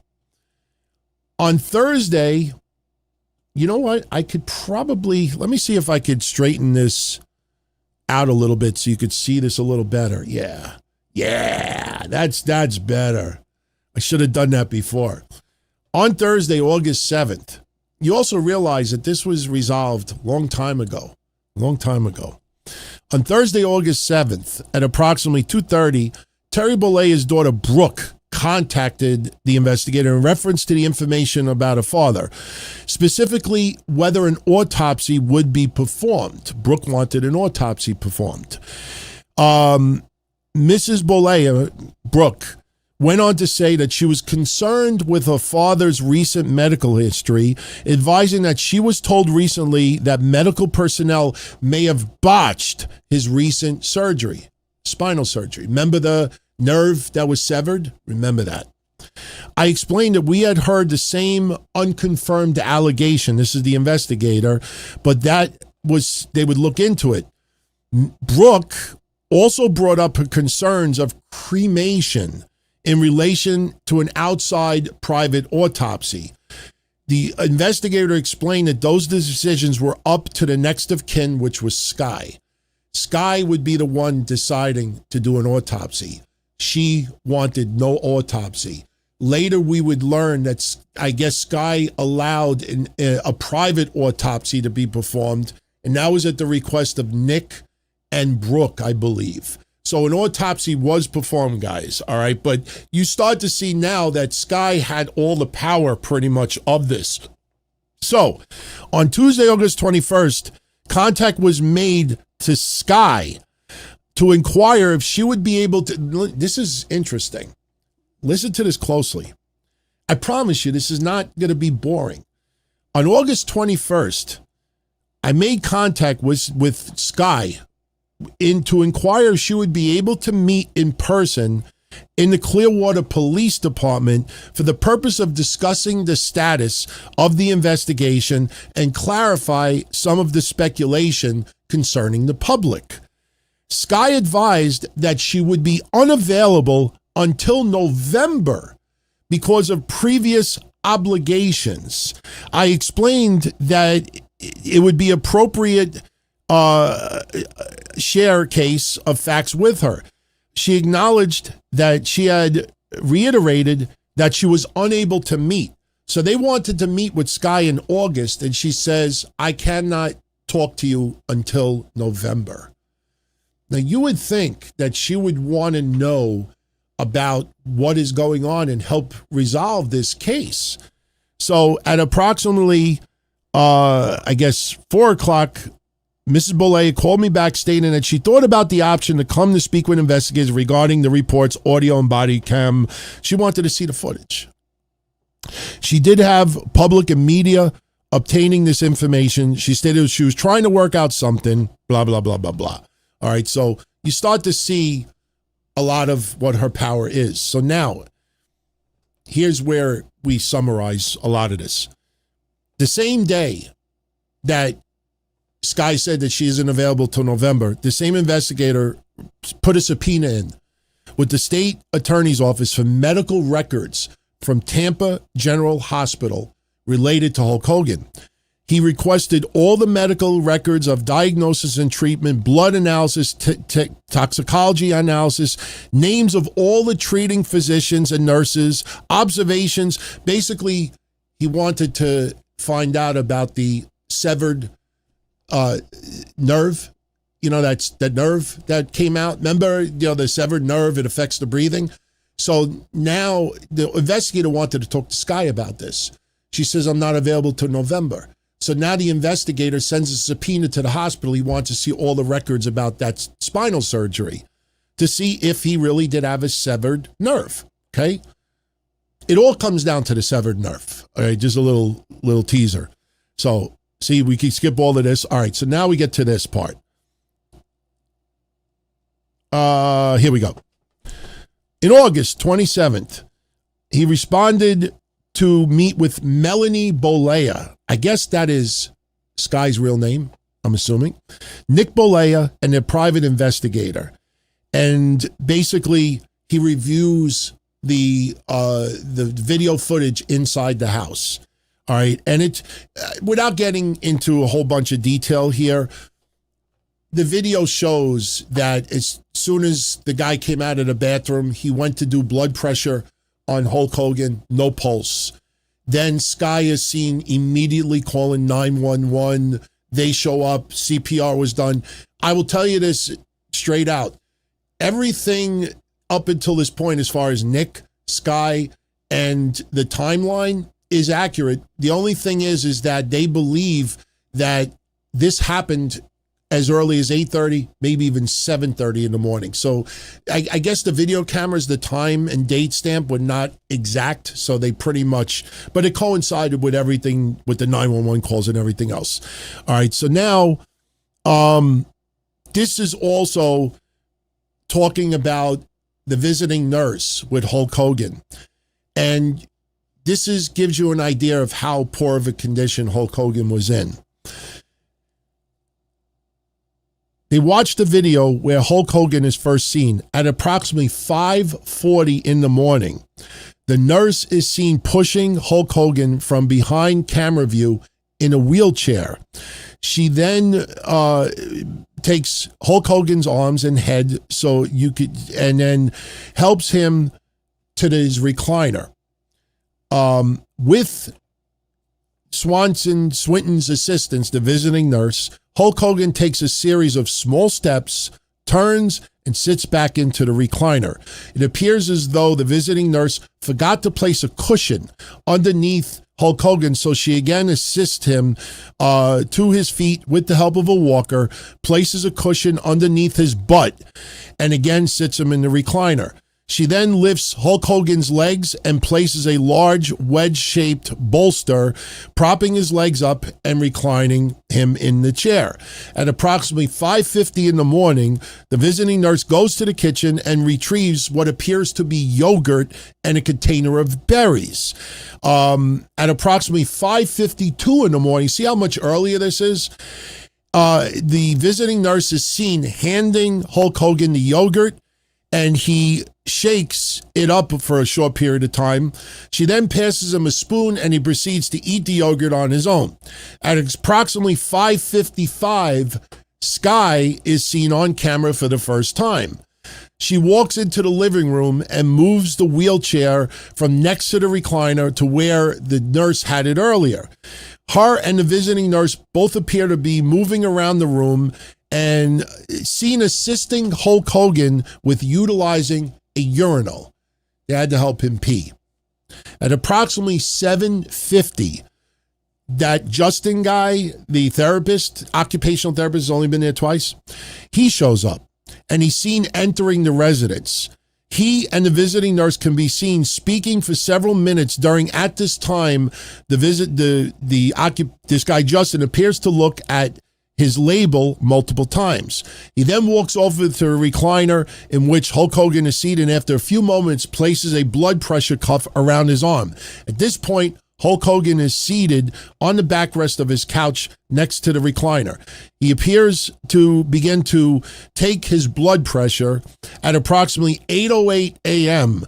As this guy Justin continues to attempt blood pressure, Mrs. Bolega quickly stands up and walks over to Hulk Hogan. She then places her hand on his chest and appears to notice he is not breathing.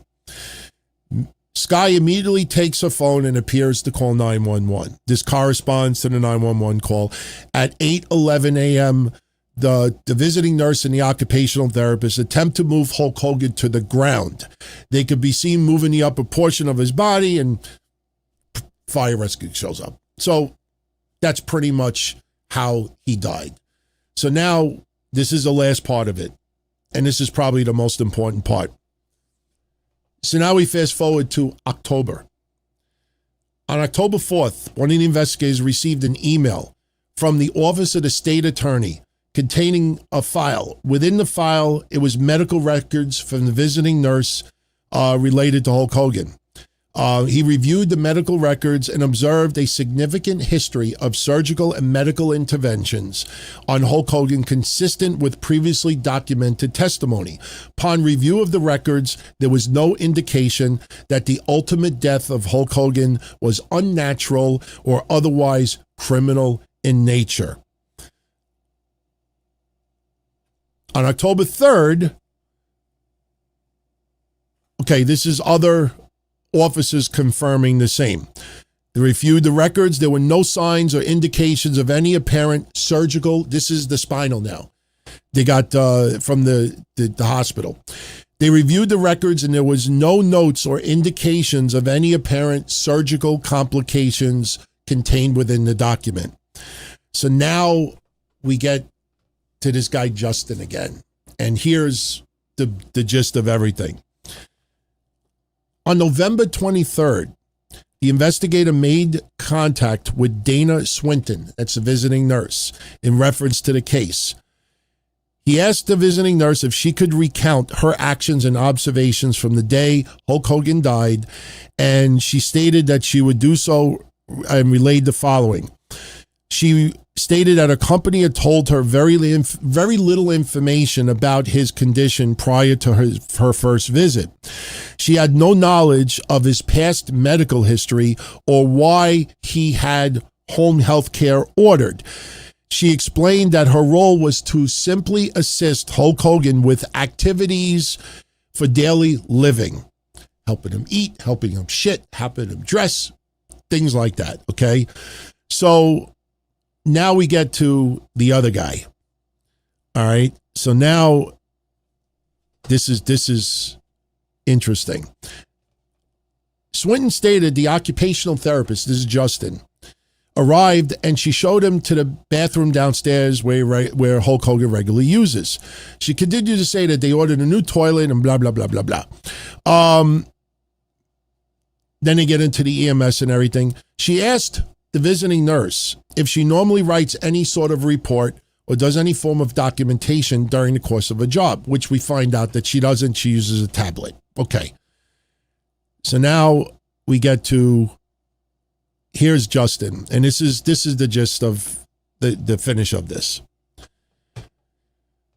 Detective, at the request of Justin McEnany, met him at the visiting nurse's office to conduct an interview. He asked this guy Justin to detail what his involvement was with the treatment of Hulk Hogan. He explained that he arrived in the morning of July 24th at approximately 9 a.m. We obviously know that that was much earlier than that. He had previously suggested that Hulk Hogan utilize a device that would assist him when utilizing the toilet, as he was experiencing difficulty getting up and down before and after use. The device would elevate the surface and provide armrests for the patient for support. When he showed up, he saw that Hulk Hogan was asleep, which he was seated in his recliner in the living room at the residence. Then he explains when he came back in. The investigator asks this guy Justin what he knew about Hulk Hogan's medical history. This guy Justin explained that he received all the information from the medical records that are provided to him, to the investigator. The occupational therapist Justin explained in his company, Visiting Nurses, that they're partnering with Tampa Hospital, and he showed Justin a clip of body-worn camera at the scene of Hulk Hogan's death. The officer, when speaking to Justin about the phenric nerve injury, in this clip, Justin can be heard telling Officer Bailey that the nerve had been severed during surgery and that it was a nerve injury. In this clip, Justin can be heard telling the officer that the nerve was severed, and that is very hard to do. He asked Justin how he came to know about this severed phrenic nerve injury, and he was stated, and it was in the medical record. So just to get to this point, on the scene, this guy Justin, who only seen Hulk Hogan twice, only started 2 weeks ago, told the officer on the scene that Hulk Hogan suffered a severed phrenic nerve injury. That's what was online at that time. That's what stirred up all this crazy shit. Okay. So now he asks Justin if it was specifically in the report that the nerve was severed. And Justin said, quote, "Well, I don't remember exactly, but it's an injury that can happen." Justin stated medical complications are common during surgeries and that he frequently sees patients who have experienced them. In response, I asked Justin if he had ever seen a patient suffering from this injury, and he stated he had not. This guy Justin never saw anybody have this injury. He heard that it could happen, and he had no knowledge if it happened to Hulk Hogan. In the body-worn cam footage, Justin says to Officer Bailey, quote, "The doctor screwed up," in reference to the injury to the phrenic nerve to Hulk Hogan. I then played this portion of the video to Justin and asked how he knew that the doctor screwed up. And in response, he said, "I don't. But it was a phrenic nerve that got severed. It was assumed." I also asked Justin how he knew the severing of a phrenic nerve is a difficult thing to do, and stated to Officer Bailey the same. Justin stated he did not know, that it was just assumed as much. He asked Justin how he was able to determine that Hulk Hogan's phrenic nerve was severed, and he again referenced the medical record, but did not have any formal base from which he drew this conclusion. The end result is that the medical records revealed Hulk Hogan never had a severed phrenic nerve. When the officer showed up the day that Hulk Hogan died at the house, this guy that only seen Hulk Hogan 2 times as of that day, told the officer the doctor screwed up, severed his phrenic nerve. Now they're pressuring him and they're asking him, how'd you know this? He didn't know. It was all bullshit.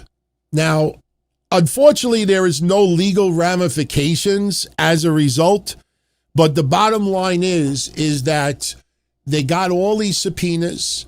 All this crazy shit came out in the wrestling news world about, I could take all this off the screen. All this crazy shit about a severed phrenic nerve. And it was an occupational therapist that before the day that he died, he only saw Hulk Hogan once. He'd only been his patient for 2 weeks and did not know if Hulk Hogan really severed. And everybody ran with it, including Hulk Hogan's family. Now, just imagine, how's this guy have a job still? How's this guy have a job still? So the bottom line is I could show you more, but the bottom line is that Hulk Hogan died of natural causes. But you realize he had heart surgery 3 weeks earlier. 2 weeks earlier, they diagnosed him with kidney failure. He's on dialysis. He's getting chemo. He had back surgery. This guy had just like 7 different health conditions all happen at the same time. And, I feel bad when Jimmy Hart said, he was doing better. He was doing fine. And, I can't believe it. It's got to be foul play. No, there was no foul play. Hulk Hogan was it looks like the decline happened within a month. But you see now, again, no foul play. But unfortunately, breaking news, even famous people could die of natural causes. But the bottom line is that it's interesting that immediately Sky didn't want an autopsy. They ended up performing a private autopsy. The private autopsy found that he died of a heart attack. No complications from surgery. It was just a whole bunch of medical problems that led up to his passing. So, there you go. Just figured I'd share it, if you just paint the picture, they show guy couldn't even go to the bathroom on his own. He woke up. Oh, there was another part of the report I do want to tell you. It's not a big deal, but it's something I think you would want to know.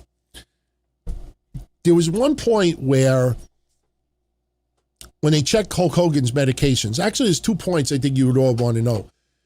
Hulk Hogan was not abusing pain medication. All of his medications are blocked out. We don't know what he was taking. But somewhere in the report, it does reveal that his autopsy revealed that he was taking opiates for therapeutic reasons. I take opiates for therapeutic reasons. That means it's a light dosage to control pain.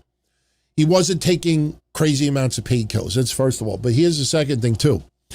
He had 7 different medications he had to take. And how they had his pills set up at home, like a lot of us do, you have morning and you have night. Like you just separate the pills and this is what you take in the morning, this is what you take at night. So there's one point in the investigation where the visiting nurse said that Hulk Hogan's wife gave him his morning pills. So early on in the investigation, a cop asks Sky, do you remember giving him the pills? Now, you would think, the day that your husband passes, or your mother, your father, your sister, your brother, that you would kind of remember every little thing you did. They asked her if she remembered giving him his medication, and she said that she didn't remember. Now, my take on that was she was probably afraid that maybe he took something too much or something he wasn't supposed to, and she didn't want to be on the hook with it. So she's like, I don't remember. Later on, she reveals that she never gave him his medication, that they would always have the visiting nurse do it, which is strange because the visiting nurse was only hired a short time earlier. This guy's been taking medication for years. And she said, first, she didn't remember if she gave him the medication. But then later on says that she never would give Hulk Hogan his medication. So I think there was probably a little bit of nervousness on her part, that she was a little nervous that she might get on the hook with something like this. But in the end, I mean, I'll be honest with you, in my honest opinion, I don't think Nick Hogan did anything incorrectly. Brooke, I think they both, the son and the daughter, were just looking out to know the truth. I don't think Sky, at the end of the day, did anything malicious. I think it's just because sometimes you want to pin something on someone, and she was maybe a little nervous. But that occupational therapist, this is just opinion. It's what I do for a living. On these shows, I opine. But that occupational therapist, that guy should be fired on the spot, because that guy claimed he knew nothing about his history. It was only second time he was there, and then suddenly fucking tells an officer that the doctor screwed up, his phrenic nerve got severed. So what do you think happened? Sky hears this, and she goes online, and then Brooke finds out, and she goes online, and then wrestling world runs with it. Jimmy Hart hears about it, and everybody's like, oh, Hulk Hogan, they botched his surgery, criminal investigation. And you realize how many people got involved with this and how much money that was wasted, that at the end of the day, they would have just done a simple autopsy. They would have discovered that Hulk Hogan died of natural causes. He had a lot of shit wrong. He had heart surgery. He had leukemia. He had kidney failure. Had back surgery. And I'm sure I'm leaving out 2-3 things on top of it. And the guy was in horrible, horrible shape. That's why I'm a little confused how his inner circle gave us such a different perception of it. Bischoff and others. I'm not trying to shit on them in any way. They had to have known. They had to have known. And they just downplayed it like, and remember, he was going to do Real American Wrestling. Real American Wrestling on top of this. So, all right. We are done. Overall, for everybody's in the chat, overall, what do you think? I mean, what do you think about this whole thing with Hogan? Is it interesting to know these little details? I mean, listen, again, I am very disappointed in what Hulk Hogan had become. It's terrible that he did not do more to not only repair his image, but repent and try to inspire others. Instead, he got protected by a whole bunch of people who convinced him that you are not a bad guy, you are not a racist, you don't need to apologize. There'll always be someone that'll hate you, so don't waste your time on them. And unfortunately, those people fucked his legacy. And that sucks. Oh, and chemotherapy. Thank you very much, Monty. He had chemo as well. I mean, these aren't like little ailments. This guy was, I mean, do you know many people that could withstand that? Plus, you would think, with all that shit going on, he wasn't abusing pain medication. So that makes you wonder, oh, and there was something else in the report that because he had such a difficult time sleeping at night, he would sleep all day long. For the most part, just sleep all day long. So he was in no condition to be doing anything. And it looks like that final month is where just everything came crashing down. So it's a shame, man. It's a real shame. 316 is asking me, do I agree with Bubba the Love Sponge? Honestly, this is my take. I don't like Bubba the Love Sponge at all. I think he's a dirtbag at the end of the day, but I do believe that he cared about Hulk Hogan and their friendship and did not want to see Hulk Hogan, in this situation. I believe what Bubba the Love Sponge was putting out there was more the truth. Brooke, I think, was trying to put out there a lot of the truth as well. Brooke is the one that brought up, I think, originally leukemia, if I remember correctly. But I also find it interesting that now all of a sudden Brooke is constantly on Bubba the Love Sponge's show.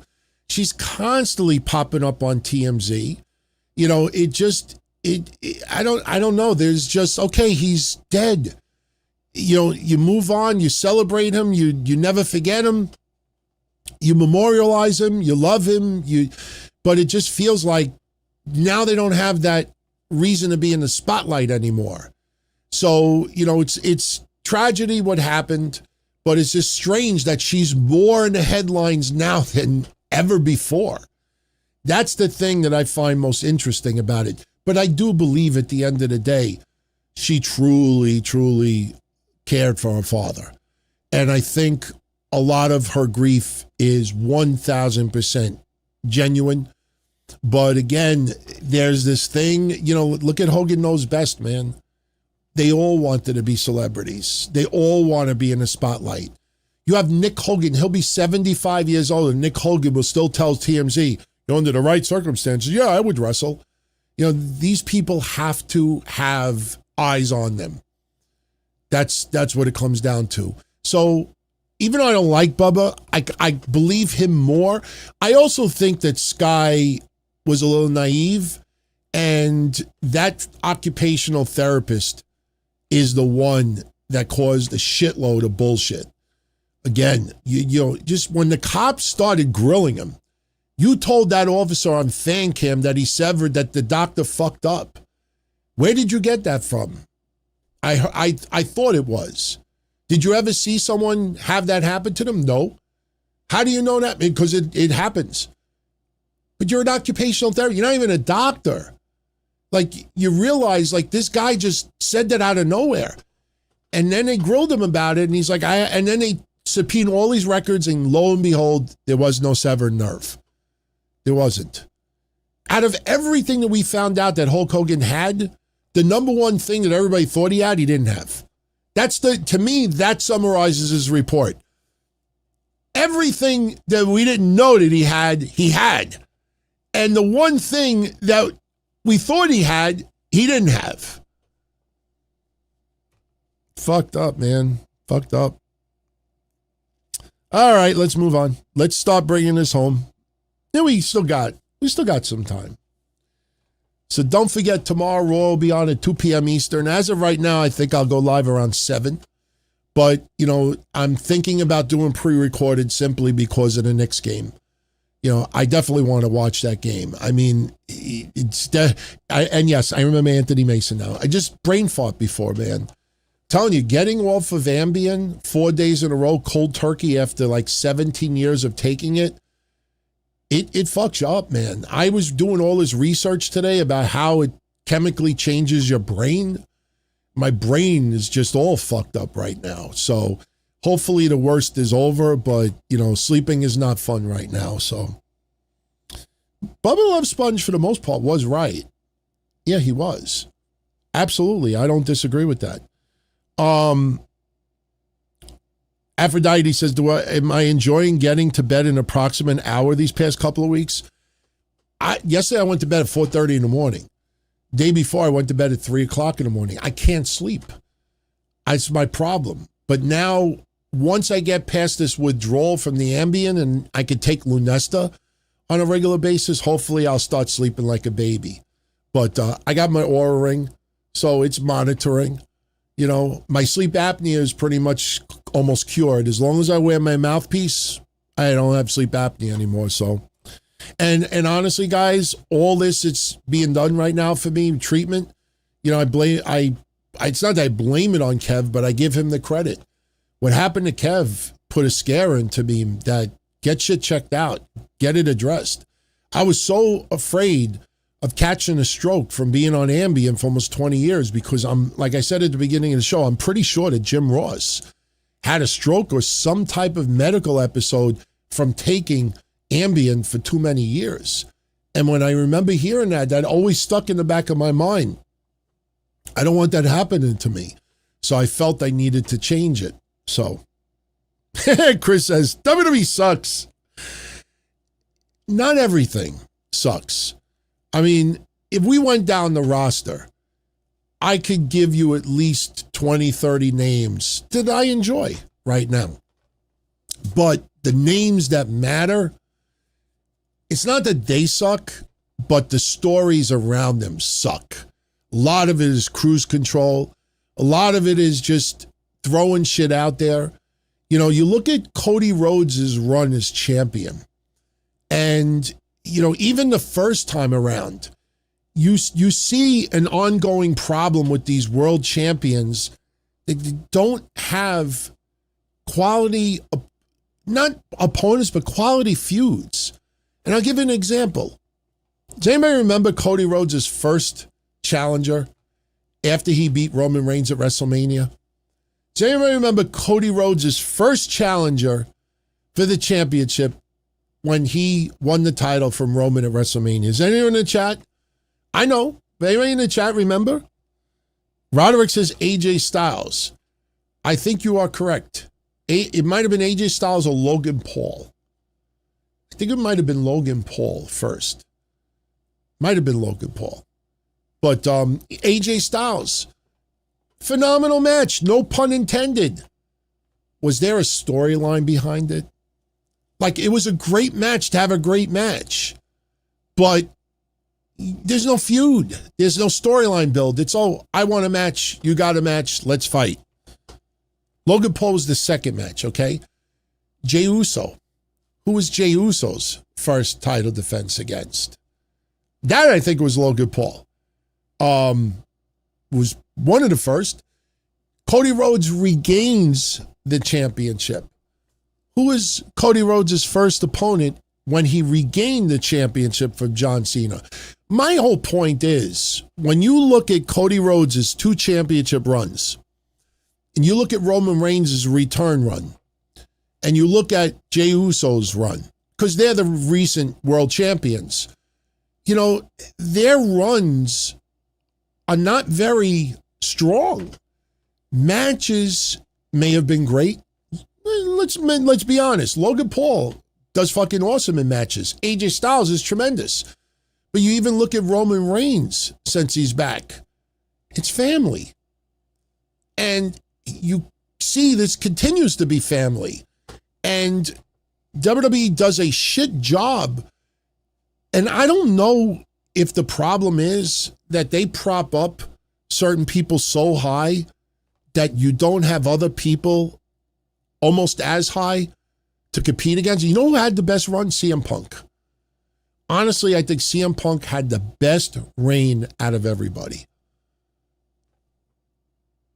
You don't have opponents that feel like they're a viable threat. You're just throwing people out there to throw people out there. And I think that's probably one of the problems with these world championship runs. I think it's easier for the women's division than the men's division. Yeah, I agree. It feels like WWE peaked at WrestleMania 40. I agree with that. I think The Rock, Cody, Roman, even Seth to an extent, that's where it peaked. The funny thing is, you go two years later, not a whole lot has changed. I'm fine with them not rushing for Braun Breaker. I'm fine with them not rushing for Obafemi. I'm fine with them not rushing for Trick Williams. There are certain people I'm fine. Take your time with. But for the people that are here now, that are the ones filling those top spots, it's a lot of rinse and repeat, man. It's a lot of rinse and repeat. You look back a year ago, you had The Vision, LA Knight, Jey Uso, CM Punk, and it's a lot of rinse and repeat. Now, sure, Seth Rollins is no longer in The Vision, but you see that same template just with a different person. I said it last week. You look at Jacob Fatu, it's Sami Zayn all over again. Just Jacob is not a comedy guy.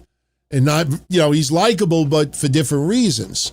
But it's the same thing all over again. It's like Jacob is going to be torn. Do I go here or do I go here? Just like Sami Zayn. Do I go here or do I go here? Do I listen to Kevin Owens or do I stay with Bloodline? It's the same thing even when you look at kind of Jay at the time. Uso, when he quit WWE for 2 weeks. All right. Yeah, the problem is when you continue a storyline that was very strong before, it's very tempting. It's very tempting. It's kind of like you're in a relationship with someone before, and there were good times in that relationship, maybe the best relationship you ever had, but it still failed at the end. And because you're alone, you kind of feel like, you know what, maybe I can revisit that relationship and maybe I can kind of fix some of the things that were broken and make it better. And then you bring back the relationship and then you realize that not only does it not work, but you're reminded why it stopped working. I want to play that clip from the Don, Tony, and Kevin Castle show from February 2024 so bad right now. The one that I put on my X account, Vindicated. I'd love to put that out there right now because one thing that Kev said in that conversation is that wasn't against people with Roman Reigns. Roman Reigns had an historic run, but it got to the point that people felt it's time for a change. And, people immediately fell for the idea that that change was going to be The Rock. And obviously it wasn't, but it wasn't necessarily people were tired of Roman. They just felt it's time to have a change.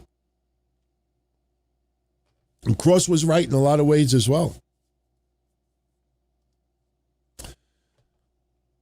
Roderick says, how would I book Drew McIntyre when he returns? Is he due for a babyface run? I would not alter Drew McIntyre in any way, shape, or form. I would not change anything because his run as a heel took him to a whole new level. We always felt that he was a legitimate main eventer. I always felt bad he was the COVID champion, but the thing was, when he started to utilize social media to his advantage, when he was trolling CM Punk, when he was trolling the wrestling world, people actually thought that when he walked out of Busted Open, fuck you, that he was shooting. When CM Punk returned at Survivor Series and he walked out into the parking lot, they thought that he legitimately was walking out and going home. Drew McIntyre mastered what professional wrestling should be. Wrestling is a work. Everything about wrestling is a work. It's when you blur the lines enough where you don't know where reality ends and suspension and disbelief begins and vice versa. That's when wrestling is at its best. When you truly can't figure out, okay, it's kind of like AJ Lee and Becky Lynch. I don't mean to bring this up, but it's definitely an important point. People were so hooked on the AJ Lee Becky Lynch feud. They were convinced these two women hated each other, and CM Punk and Drew McIntyre hated each other, and CM Punk and Seth Rollins hated each other, and and you realize They know how to play the game because this is what they're paid to do. But when people are going into WrestleMania and seeing the friction and the uncomfortable back and forths with AJ Lee and Becky Lynch, and people are convinced these two women hate each other, but for the betterment of professional wrestling in WWE, they conform and they work together, even though they can't stand each other. And then you see the little clip after WrestleMania, we're in the back with each other. You remember the clip when CM Punk hugged AJ Lee and Becky's right there and everything? You know, again, that's not something that WWE on real cameras are going to want to pick up, you know, for this coming season. But the thing is that these people are a master at what they do. And this is nothing but complimentary. You know, when Becky Lynch was doing the Trump thing on social media, I thought she was a master. Most of you thought she was amazing doing this character. And fucking Dave LaGreca on Busted Open says she needs an intervention. Need I say more? You know, people that truly see for what it is, you know, commending and praising it, and then you get someone who's got to make it seem wrestling storyline and anything else. You know, you can't acknowledge a little bit of reality. But Drew McIntyre wouldn't change a thing. Let him come back. Let him be the same guy he was before, and you figure out what his caliber of opponent should be. Problem is, you probably don't want to revisit Cody. Certainly don't want to revisit CM Punk if Punk moves to SmackDown. So what do? Royce Keys, do you do this? You do that? Sami Zayn. I mean, there's a lot of it's been done already. So I would not change his attitude at all. You want him to be a babyface? Then let him be an asshole towards heels. I wouldn't change a damn thing about him. Dominic would like to know, do I see Kevin Owens making his return at Royal Rumble or WrestleMania? Royal Rumble's a very easy place to make a return. A lot of people think Logan Paul, that's his destination. I believe Kevin Owens is coming back. I don't know if you need to wait until next year. It's been a while. It's been a long while. And he is doing LFG stuff right now, which tells me that physically he's in a place now that if he's returning, I think it's sooner than later. If he can return in 2026, I would bring him back way before Royal Rumble or WrestleMania. I would not wait until next year because you're going to have other people returning, I believe. I think if he's returning, I think it happens this year. Don't know if it'll happen as soon as SummerSlam. Maybe Survivor Series is a more appropriate time frame. I tell you the truth, you know, I still remember when CM Punk made his return. Yes, he had left AEW, but, you know, when Survivor Series was going off the air and they put the credits on the screen and we thought that was it, and then all of a sudden Punk's music hit, people fucking lost it. You do something like that with Kevin Owens, it wouldn't be on Punk's level, but it would be up there. So I say this year, and I do believe he's returning. I think if it was a situation that it looked like he wasn't going to return, I think this would have been discussed a little bit more by now. The fact that it's so quiet tells me that he is on his way to return. All righty. Aphrodite has an idea. Cody versus Sammy versus Gunther at SummerSlam. Kevin Owens comes back and costs Cody the title and Sammy wins. That would be tremendous. I just feel Kevin Owens, you got to bring him back as a baby face. You know, and the thing is, if you remember, he was the heel with the Randy Orton stuff. And then he had the neck injury. And then remember, he left the ring and Randy Orton didn't do anything to him. You know, he let Kevin Owens leave. And now you have kind of roles reversed because Sammy's a heel now and Sammy was a babyface when Kevin Owens was still doing his thing. I wonder if you have Kevin Owens return on Raw. I don't necessarily agree with that, but you might have to do something that if he returns, he might have to avoid some interaction with some because of how he left. Most people are forgetting now that Kevin Owens also cut that promo. He cut that very emotional promo about his future. And, it felt like a babyface promo. So I personally think if you bring Kevin Owens back, you probably got to bring him back as a babyface. But I don't want to see him immediately feud with Sami Zayn. It kind of, I'm sure they would love to do that, but I like the three-way idea. I absolutely love the idea of Cody versus Gunther versus Sammy. That is something where you could shock the world and have Sammy win that championship. Even though many people always thought Sammy winning the title would be a WrestleMania moment. Not a bad idea. Jake wants to know my honest take on Michael Jackson in '93. Do I think he was innocent? See, here's the thing. I grew up a Michael Jackson fan. I started falling out of favor with him when he started getting too poppy with the Bad album and all that stuff. I never knew him. I was never at the Neverland Ranch. Trust me, at 14 years old, I think if I went to the ranch, I don't think I would have been his type. I'd be like, no. No, thank you. Too much meat on those bones. My gut feeling tells me that he didn't do anything. My gut feeling, this is always been my gut feeling. My gut feeling is that he had the brain of a child. And what I mean by that is he didn't trust adults. He felt comfortable around children. He felt comfortable like playing around in a Neverland Ranch. He felt comfortable like running around in the park with the animals because kids were never a threat to him. I think the parents of the kids found it weird that a grown adult is all around their children. And their mindset is that someone that is 25, 35, 40 years old around children has to be doing something. Like, that's not normal for adults to be around children. But you think of Michael Jackson, did he ever have a true adult life? Like, his safe space was being around children. He was a big kid. I honestly don't think he ever did anything.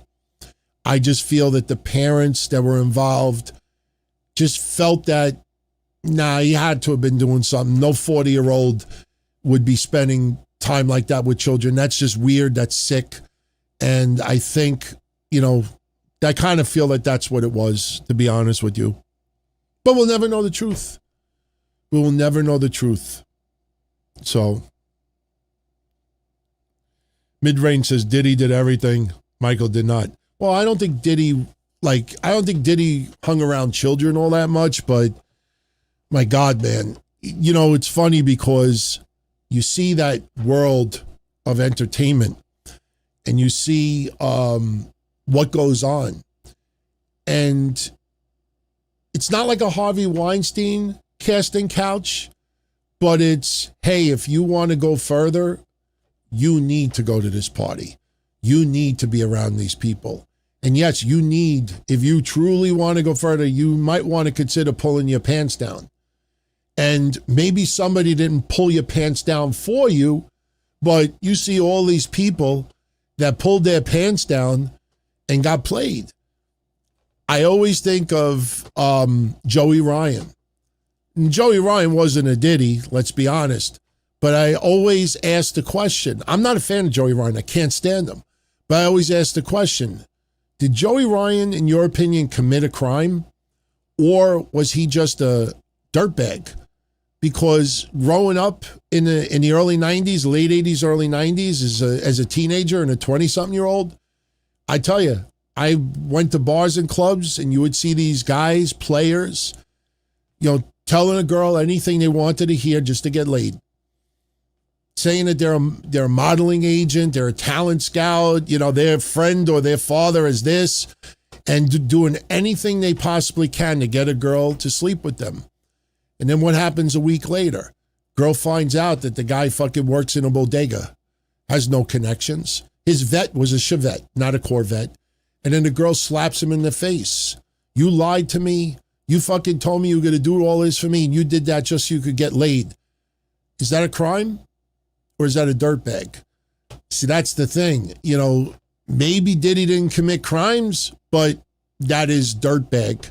When you make people feel that you got to do something just to get places, it's sleazy, man. But it still goes on. It went on in wrestling. I saw it with my own eyes. In the days I was doing some work for XPW, I always told that infamous story about a certain blonde lady, which we will not name, on the indie circuit who was trying to get a job for XPW 2002 in the fucking hotel, standing in front of Rob Black's room, waiting to get money.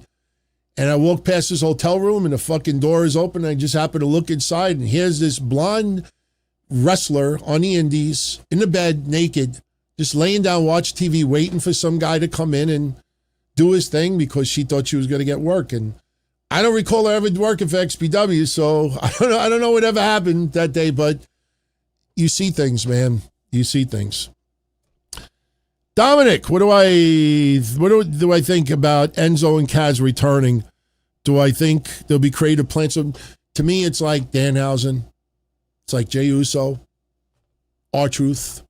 It's feel-good moments for the crowd to interact with. They know they could come back, do the SAWFT soft. You know, just how you doing? I could see the fucking how you doing shirts again. It's all about merchandising, entertaining live fans. It's more about entertainment than 5-star matches. Period. You look at the mask versus mask match. I brought this up on Patreon Thursday. You look at the mask versus mask match. Meltzer gave it 5 3/4 stars. People are saying it's the greatest match in AAA history. Some people are saying it's one of the greatest matches in WWE history. At the end of the day, it got a couple of million views on YouTube. Is it making crazy amounts of money? Nope. Are they selling insane amounts of merchandise? Nope. When you realize that match, they should have put out so much more merchandise leading up to this, and they didn't. Hopefully they will learn from that mistake and put out a shitload more merchandise leading into Triple Mania. But my point is, WWE, it's more about making money than making history. And Enzo and Kaz as a gimmick will be one extremely... Listen, if Shad Gaspard never passed away, Crime Time would be back in the WWE. Would have been back in the WWE. You will have lighthearted comedy, and they could work. Enzo and Kaz can work. But at the end of the day, the WWE Universe would take Enzo and Kaz. I know some people are going to hate this, but it's true. The WWE Universe would take Enzo and Kaz 50 times more than they would take the Motor City Machine Guns. Motor City Machine Guns put on great matches, so does everybody else.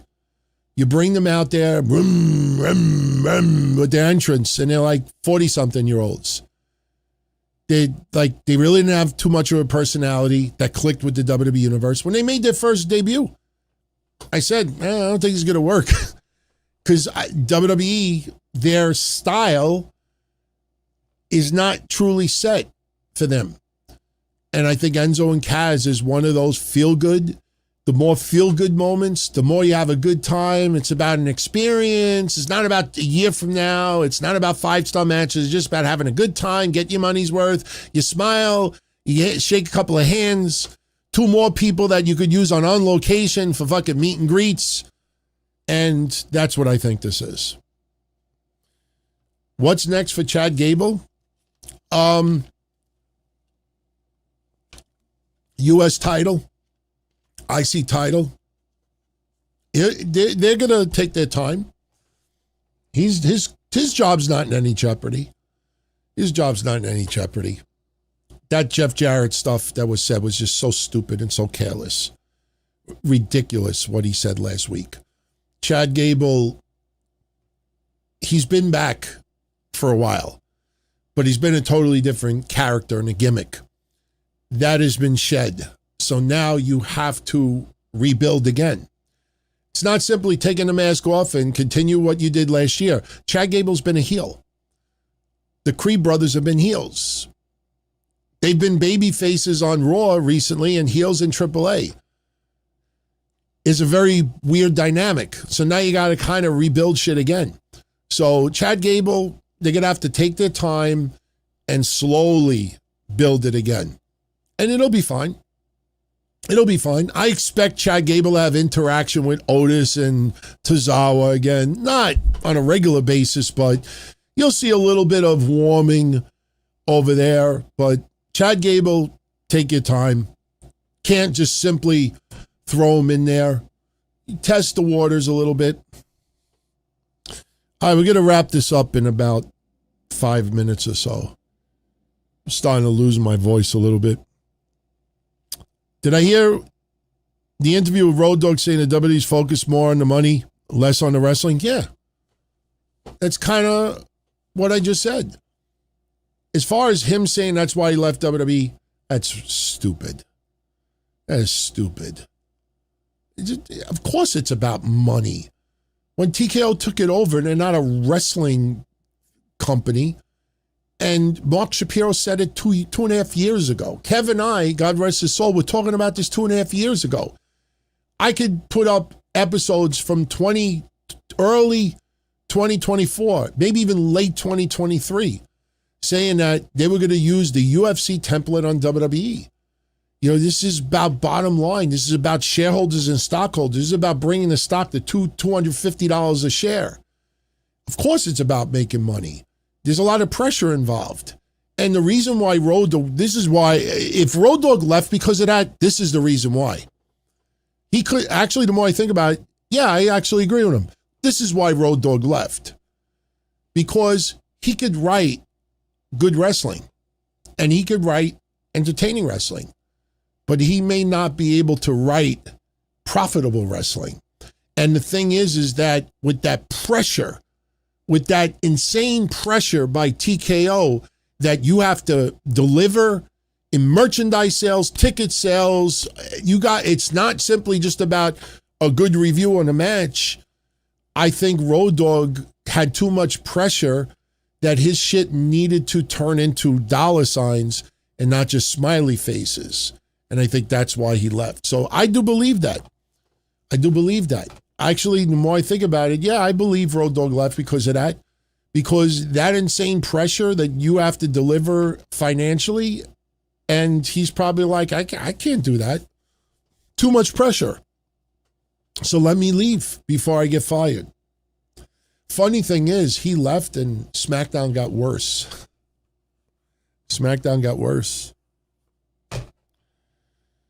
Roderick was watching the Mets 30 for 30 last night. Where does Dwight Gooden rank in my what if category in New York All Sports? Well, I don't put him in what if. To me, he's one of the greatest pitchers the Mets have ever had. He's in the top 5 in my honest opinion. I mean, he should have won 250 games minimum.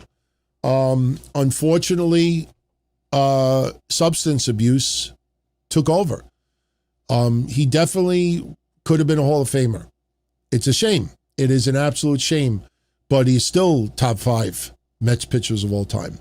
One of my favorites. It's just a shame. It's a shame. And it started as early as 86. I think he missed the Mets parade. I think he partied the night before and he slept late and he missed the Mets parade in 86. That was the very beginning of it. And then 87, he didn't start right away because he had the drug issues. And then he started a few months in, did pretty decent. Then you thought he kind of straightened himself out, and unfortunately, plus when he was having some arm issues, they were changing his delivery a little bit with his pitching, and you look at him on the Indians before he went to the Yankees. Just watch him pitch on the Indians, and then watch him pitch on the Yankees, and you'll see the difference. It's a shame. It's a shame. Just like Darryl Strawberry. Darryl Strawberry could have been close to being a Hall of Famer. He was one of my favorites, and I came this close once to seeing him play on before he went to the Yankees, and I think 95, I almost went to see him. I don't remember the name of the team, but he was playing baseball in Long Island for some bullshit team. And my friends were like, you want to go watch him play? And I don't remember what happened, but we didn't go. But he hit like 30 home runs or 20 home runs in like 2 weeks or something. And Yankees brought him in. So my take on Hollywood Hogan versus Sting at Starrcade 97, at the time, tremendous match. Tremendous. Did what it needed to do. No complaints at all. Sting's build at the time could have been a little bit better, but can't really complain. It was it was a good moment. It's historic. Everybody still remembers it. That tells you something. So me, I had no complaints. And the right person won that match. So, all right, let's take a couple more. And we shall jet. Steph wants to know, did I see the interview with LA Knight on Chris Van Vliet? Yes, I have. I saw most of it. Tommy Jr. said Tonga Low remind him of The Rock.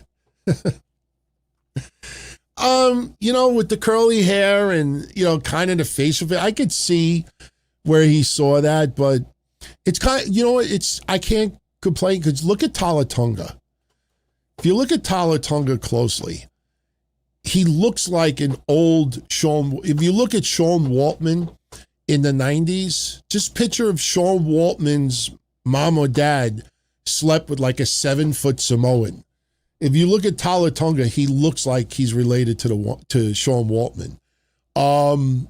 As far as LA Knight on Chris Van Vliet, it was kind of funny how he showed up in the shorts and he looks like he just was working out at the gym. I'm a fan of LA Knight, and I am definitely glad that he's in WWE. I agree. I don't know if it would have worked 10 years earlier. I personally have said this numerous times over the years. LA Knight should have come into the WWE 2 years later. 2 years later. The problem is, at the time LA Knight came in, you were not going to change anything with Roman Reigns. And Roman Reigns, if you remember, there was only one champion. They had to create the Seth title because of Roman Reigns. And the thing is, LA Knight peaked too early. And, when you want to ride a natural momentum, if LA Knight would have come in 2 years later, I think he could have legitimately had a chance of becoming world champion. But at that time, you can play smoke and mirrors. You can, you can try to get, and the problem is you just can't maintain that. To me, he is semi-main event. To me, he is the perfect pitchman for WWE. He's charismatic, but the way they're using him right now is just awful. The Adam Pearce thing with the finger on Monday, Adam Pearce wasn't even doing this. I could see if somebody said, hey, where's that bad light bulb? And then he said it's like this, and then LA Knight's like, what's that? Then I would have been like, all right, but Adam Pearce is just talking like this. And you see LA Knight, and he's like looking at his finger like, what are you doing? And he's like, you see, you're using the one. It was just so bad. It was just so horrendous. And LA Knight to Jey Uso is the same thing they did last year. They're still doing it. I like the interview. LA Knight comes off very likable, very committed, doesn't want to wrestle past 50, and you root for him. And the guy truly has his mind and heart in the right place. Problem is, WWE is hell-bent on a certain group of people to be that representation of the company, and I don't know if LA Knight will ever be in that mix. But it's a fun interview. I recommend anybody to go check it out. So, all right, let's take one more. One more.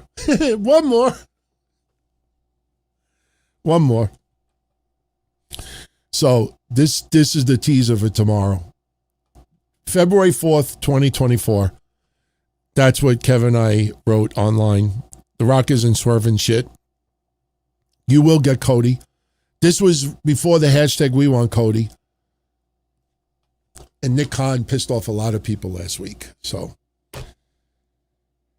I think it's too late for LA Knight to turn into a Samoan. I think it would be too. You know what? He could call himself Tala Knight. You know, just put a T and an A before his first name. Tala Knight. Listen, I think if you get a retirement and an injury or two go happen, that could open the door for LA Knight. There's no question. But, you know, this is why sometimes when you see people coming up from NXT or somebody coming in from AEW, you look at it and you say to yourself, how's this person going to leapfrog? Like, people have been telling me lately about Anna Jay coming to the WWE. Her boyfriend, Jack Perry's contract is coming up soon. Maybe it'll go to WWE. And especially with her, and I tell everybody that asks me that, I say, well, you look at the Raw women's roster. You look at the SmackDown women's roster. How is she going to leapfrog 14 women that are much higher in the food chain? How are you going to do that? And WWE doesn't have a plethora of enhancement talent anymore. There's only so many times that Anna Jay could be Maxine Dupree or beat Natalya or beat Ivy Nile. You know what I mean? Like, you just don't have that plethora anymore. Beat Meechin or B-Fab. And if you bring in NXT, there's at least 7-8 women that would be way much higher in the food chain than, this is not like Julia or Stephanie Vicaire. I think Stephanie Vicaire is a better example of it, because Stephanie Vicaire was not this larger-than-life aura about her. You know, she was just like, you know, people like, where did this come from? You bring Anna Jay into the WWE, there's too many women for her to leapfrog, and people are like, oh, I would bring her in and do what? So, you know, I just feel that, you know, with LA Knight, you know, there's so many people that are just WWE's focused on. And if it's not this person, CM Punk will be back. If it's not this person, Drew McIntyre will be back. If it's not Drew McIntyre, Jey Uso might be back in the picture. If it's not him, maybe we'll give it to Jacob Fatu. And if it's not Jacob Fatu, we can put it back on Cody Rhodes. And if it's not Cody Rhodes, we'll give it to Sami Zayn. And if it's not Sami Zayn, and you realize, holy shit, there's like 10 people that they prefer. If they truly wanted LA Knight as a world champion, he would have it. He would have it. Triple H, you know, on the history show this week, I reminded myself Triple H lied to not only the wrestling world last year, but he lied to mainstream media. Because when R-Truth came back, it wasn't Fightful, and it wasn't PW Insider, and it wasn't The Observer that asked Triple H about R-Truth's return. It was the USA Today. And Triple H's response, the person asked him, how much did the fans protesting influence WWE bringing him back? And Triple H's answer was, did you see the show? It's all part of the show. He lied, and he got away with it. Nobody brings it up anymore. Triple H blatantly lied to not only the wrestling world, but to mainstream media about R-Truth's return. And it all played out on WWE Unreal. And it's kind of amazing, because when Triple H lied at that press conference last year, Money in the Bank, WWE Unreal cameras were there the whole week. Go back and watch Unreal. Those cameras were filming that whole week. And Triple H, after a whole bunch of footage is recorded, he looks at the mainstream media and says, all part of the show. R-Truth's return is all part of the show. It was a lie.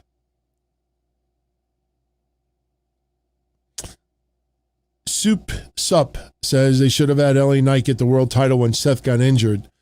Yeah, that is possible. I mean, CM Punk did a tremendous job. Absolutely did a tremendous job. I mean, you know, we had Gunther involved with this a little bit as well, but yeah, you could have absolutely put LA Knight in that position, even if it was a short period of time. Tell you the truth, I would have had LA Knight win the championship early last year than Jey Uso. Jey Uso would have had just as much of an entrance and over with the live fans, but they wanted the live fans to feel like they accomplished something. So I understand why they put the belt on Jey Uso. So, all right. Last one is from Douche. Can I see Royce Keys joining the MFTs? You know, you're like the third or fourth person that's asked me the same thing. And pair with Tala. You know, it's not a bad idea, but I kind of feel like Royce Keys as a lone guy, I actually kind of like that a little bit better. I don't think Royce Keys with the MFTs would work. It's got a nice sound to it, but I don't know if that's the right way to go. I kind of like Royce Keys being, you know, on his own. Doesn't mean he can't team with people. Remember, Drew McIntyre teamed with the Judgment Day at Survivor Series 2 years ago. He wasn't part of Judgment Day. I kind of like Royce Keys as a solo guy right now. And I don't mean Sikoa, I mean just by himself.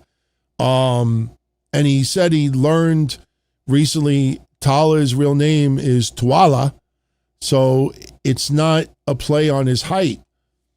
I don't think the name had anything to do with height at all.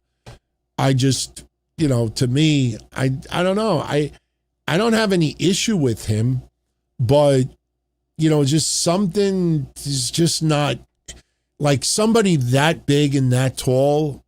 There should be more substance to it, and it's just not there. I don't know how long he'll last. I hope he turns it around. Hope he does. He is talented. I've seen him work. He can work. I just feel like WWE's not utilizing him for that. It almost feels like, all right, we need 3 guys to offset Roman and the Usos, so we'll keep him around by default.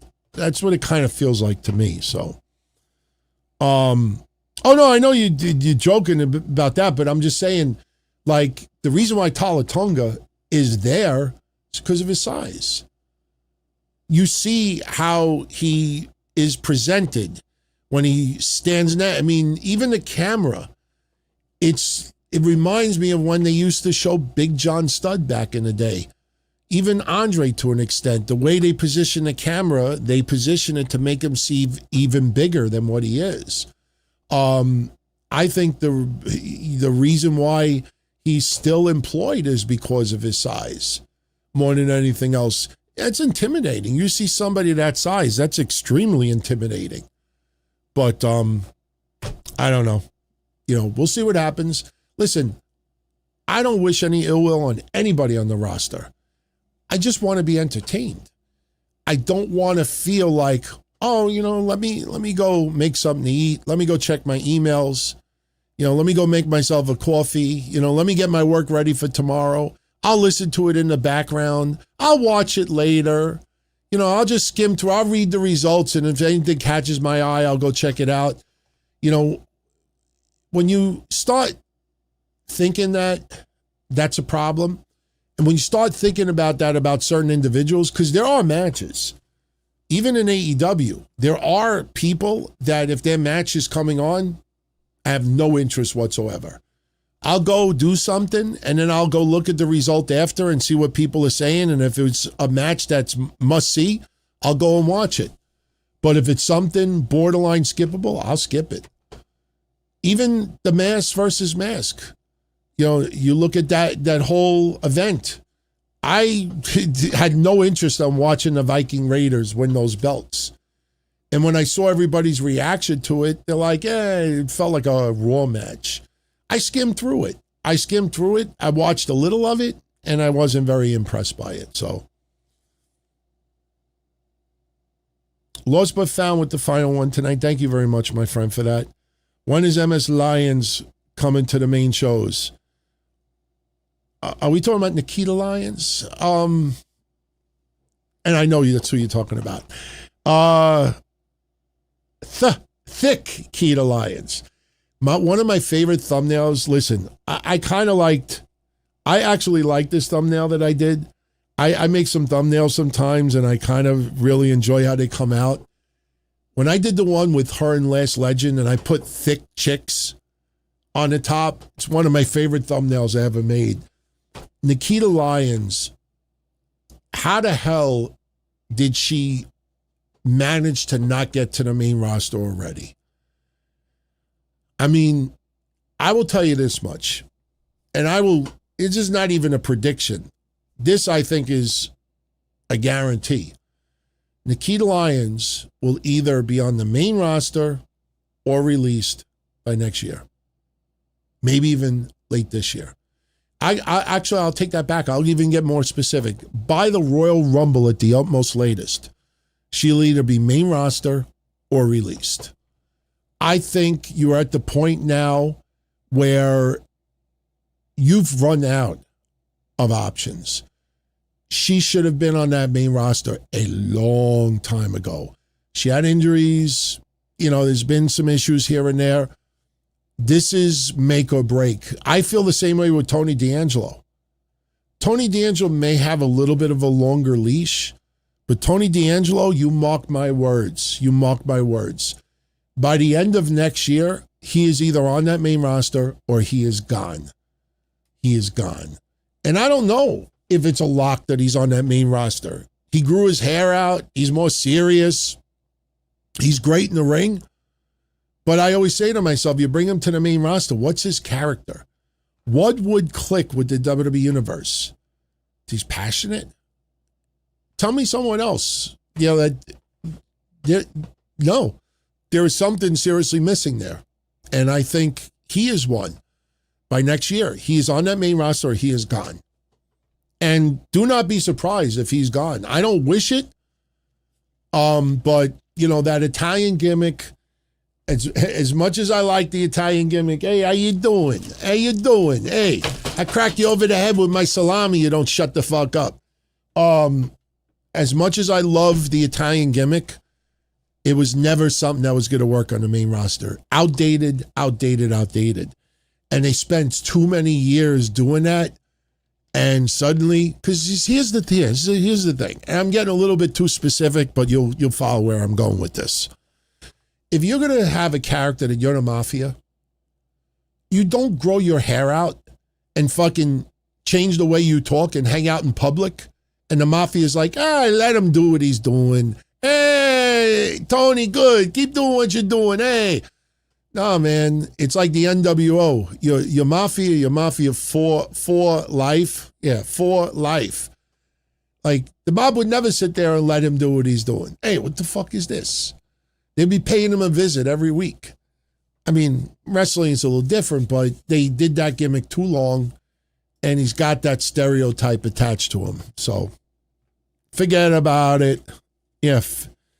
So, all right. I am outie. Like my navel, I am outie. No, I'm an inner. Wait, I'm out. So, tomorrow, like I said, I will make a decision by lunchtime tomorrow. If it ends up that I'm going to pre-record, I will post a post in the chat section and let everybody know. No, there's not going to be a live show because, again, the next game is at 8:30, and I know a lot of people are going to be tuning in. So more than likely, I will pre-record and then put it online later. I do want to mention, and this is funny. This is a funny way to close it out. The predictions contest that we just had for Clash in Italy. Congratulations to Dayhawk. Dayhawk, DM me on X. I will hook you up with your 50. Dayhawk won the predictions contest for Clash in Italy for channel members here. And why is this so funny when I say this? Because Dayhawk had the most points, and Dayhawk was the only person that entered. Nobody else entered. Dayhawk was the only person that entered the contest. So he won. There's no loser. So now when I saw it, I was like, oh, okay. Dayhawk, there was no doubt you won. So, yeah, we might have to address future predictions contests. I mean, if nobody's going to play, then maybe we could use the resources for something else. So maybe we do physical giveaways, like a prize or something instead. So, but yeah, do a recount. Do a recount. All right, guys, I'm out of here. Much love. So again, by lunchtime, I will definitely post something in the comment section on X and on YouTube, let you know. But more I think about it, it'll be pre-recorded. This way I could get it up at some point in the afternoon tomorrow, and you could download it and ingest it whenever you want. And let's see what happens with the Knicks, man. If they win tomorrow, they're up 3-0. I feel like this is the year. I mean, it's been 53 years since they last won the title. I was too young. I was alive when they won in 73, but I was too young. I didn't start following basketball until about 1983. Around 83 is when I started watching Bernard King. First Knick that I kind of like fell for. I think Rory Sparrow. Well, was he Knicks or Nets? But I remember watching Rory Sparrow. I used to always love that name, Rory Sparrow. So I'm out of here. And Dayhawk is live right now. Yes, you won by default. So, all right, everybody. Be well. And I'll definitely catch you all on the next one. So, take care. As far back as I can remember, I always wanted to be a podcaster. For me to live any other way was nuts. To me, those goody-good people who worked shitty jobs for bum paychecks and took the subway to work every day and worried about their bills were dead. I mean, they were suckers. They had no balls. If I wanted something, I just took it. I ran everything. I paid the bills. I paid the host. I even paid the masked maniac. Everybody had their hands out. Everything was for the taking. We always called each other good fellas. You would always hear from somebody. You're gonna like Don Tony. He's all right. He's a good fella. He's one of us. But if you're part of my crew, nobody ever tells you they're gonna get rid of you. It doesn't happen that way. There weren't any arguments or curses like in the movies. See, your haters come with smiles. They come as your friends, the people who've claimed they care the most for your life. And now that's all over. And that's the best part. Today everything is different. There's lots of action. I don't have to wait around for everything like everyone else. Oh, I didn't get the vaccine? Fuck you, vaccine me. Oh, your delivery guy has COVID? Fuck you, feed me. Right after I moved here, I ordered egg noodles and ketchup, and I got spaghetti with meat sauce.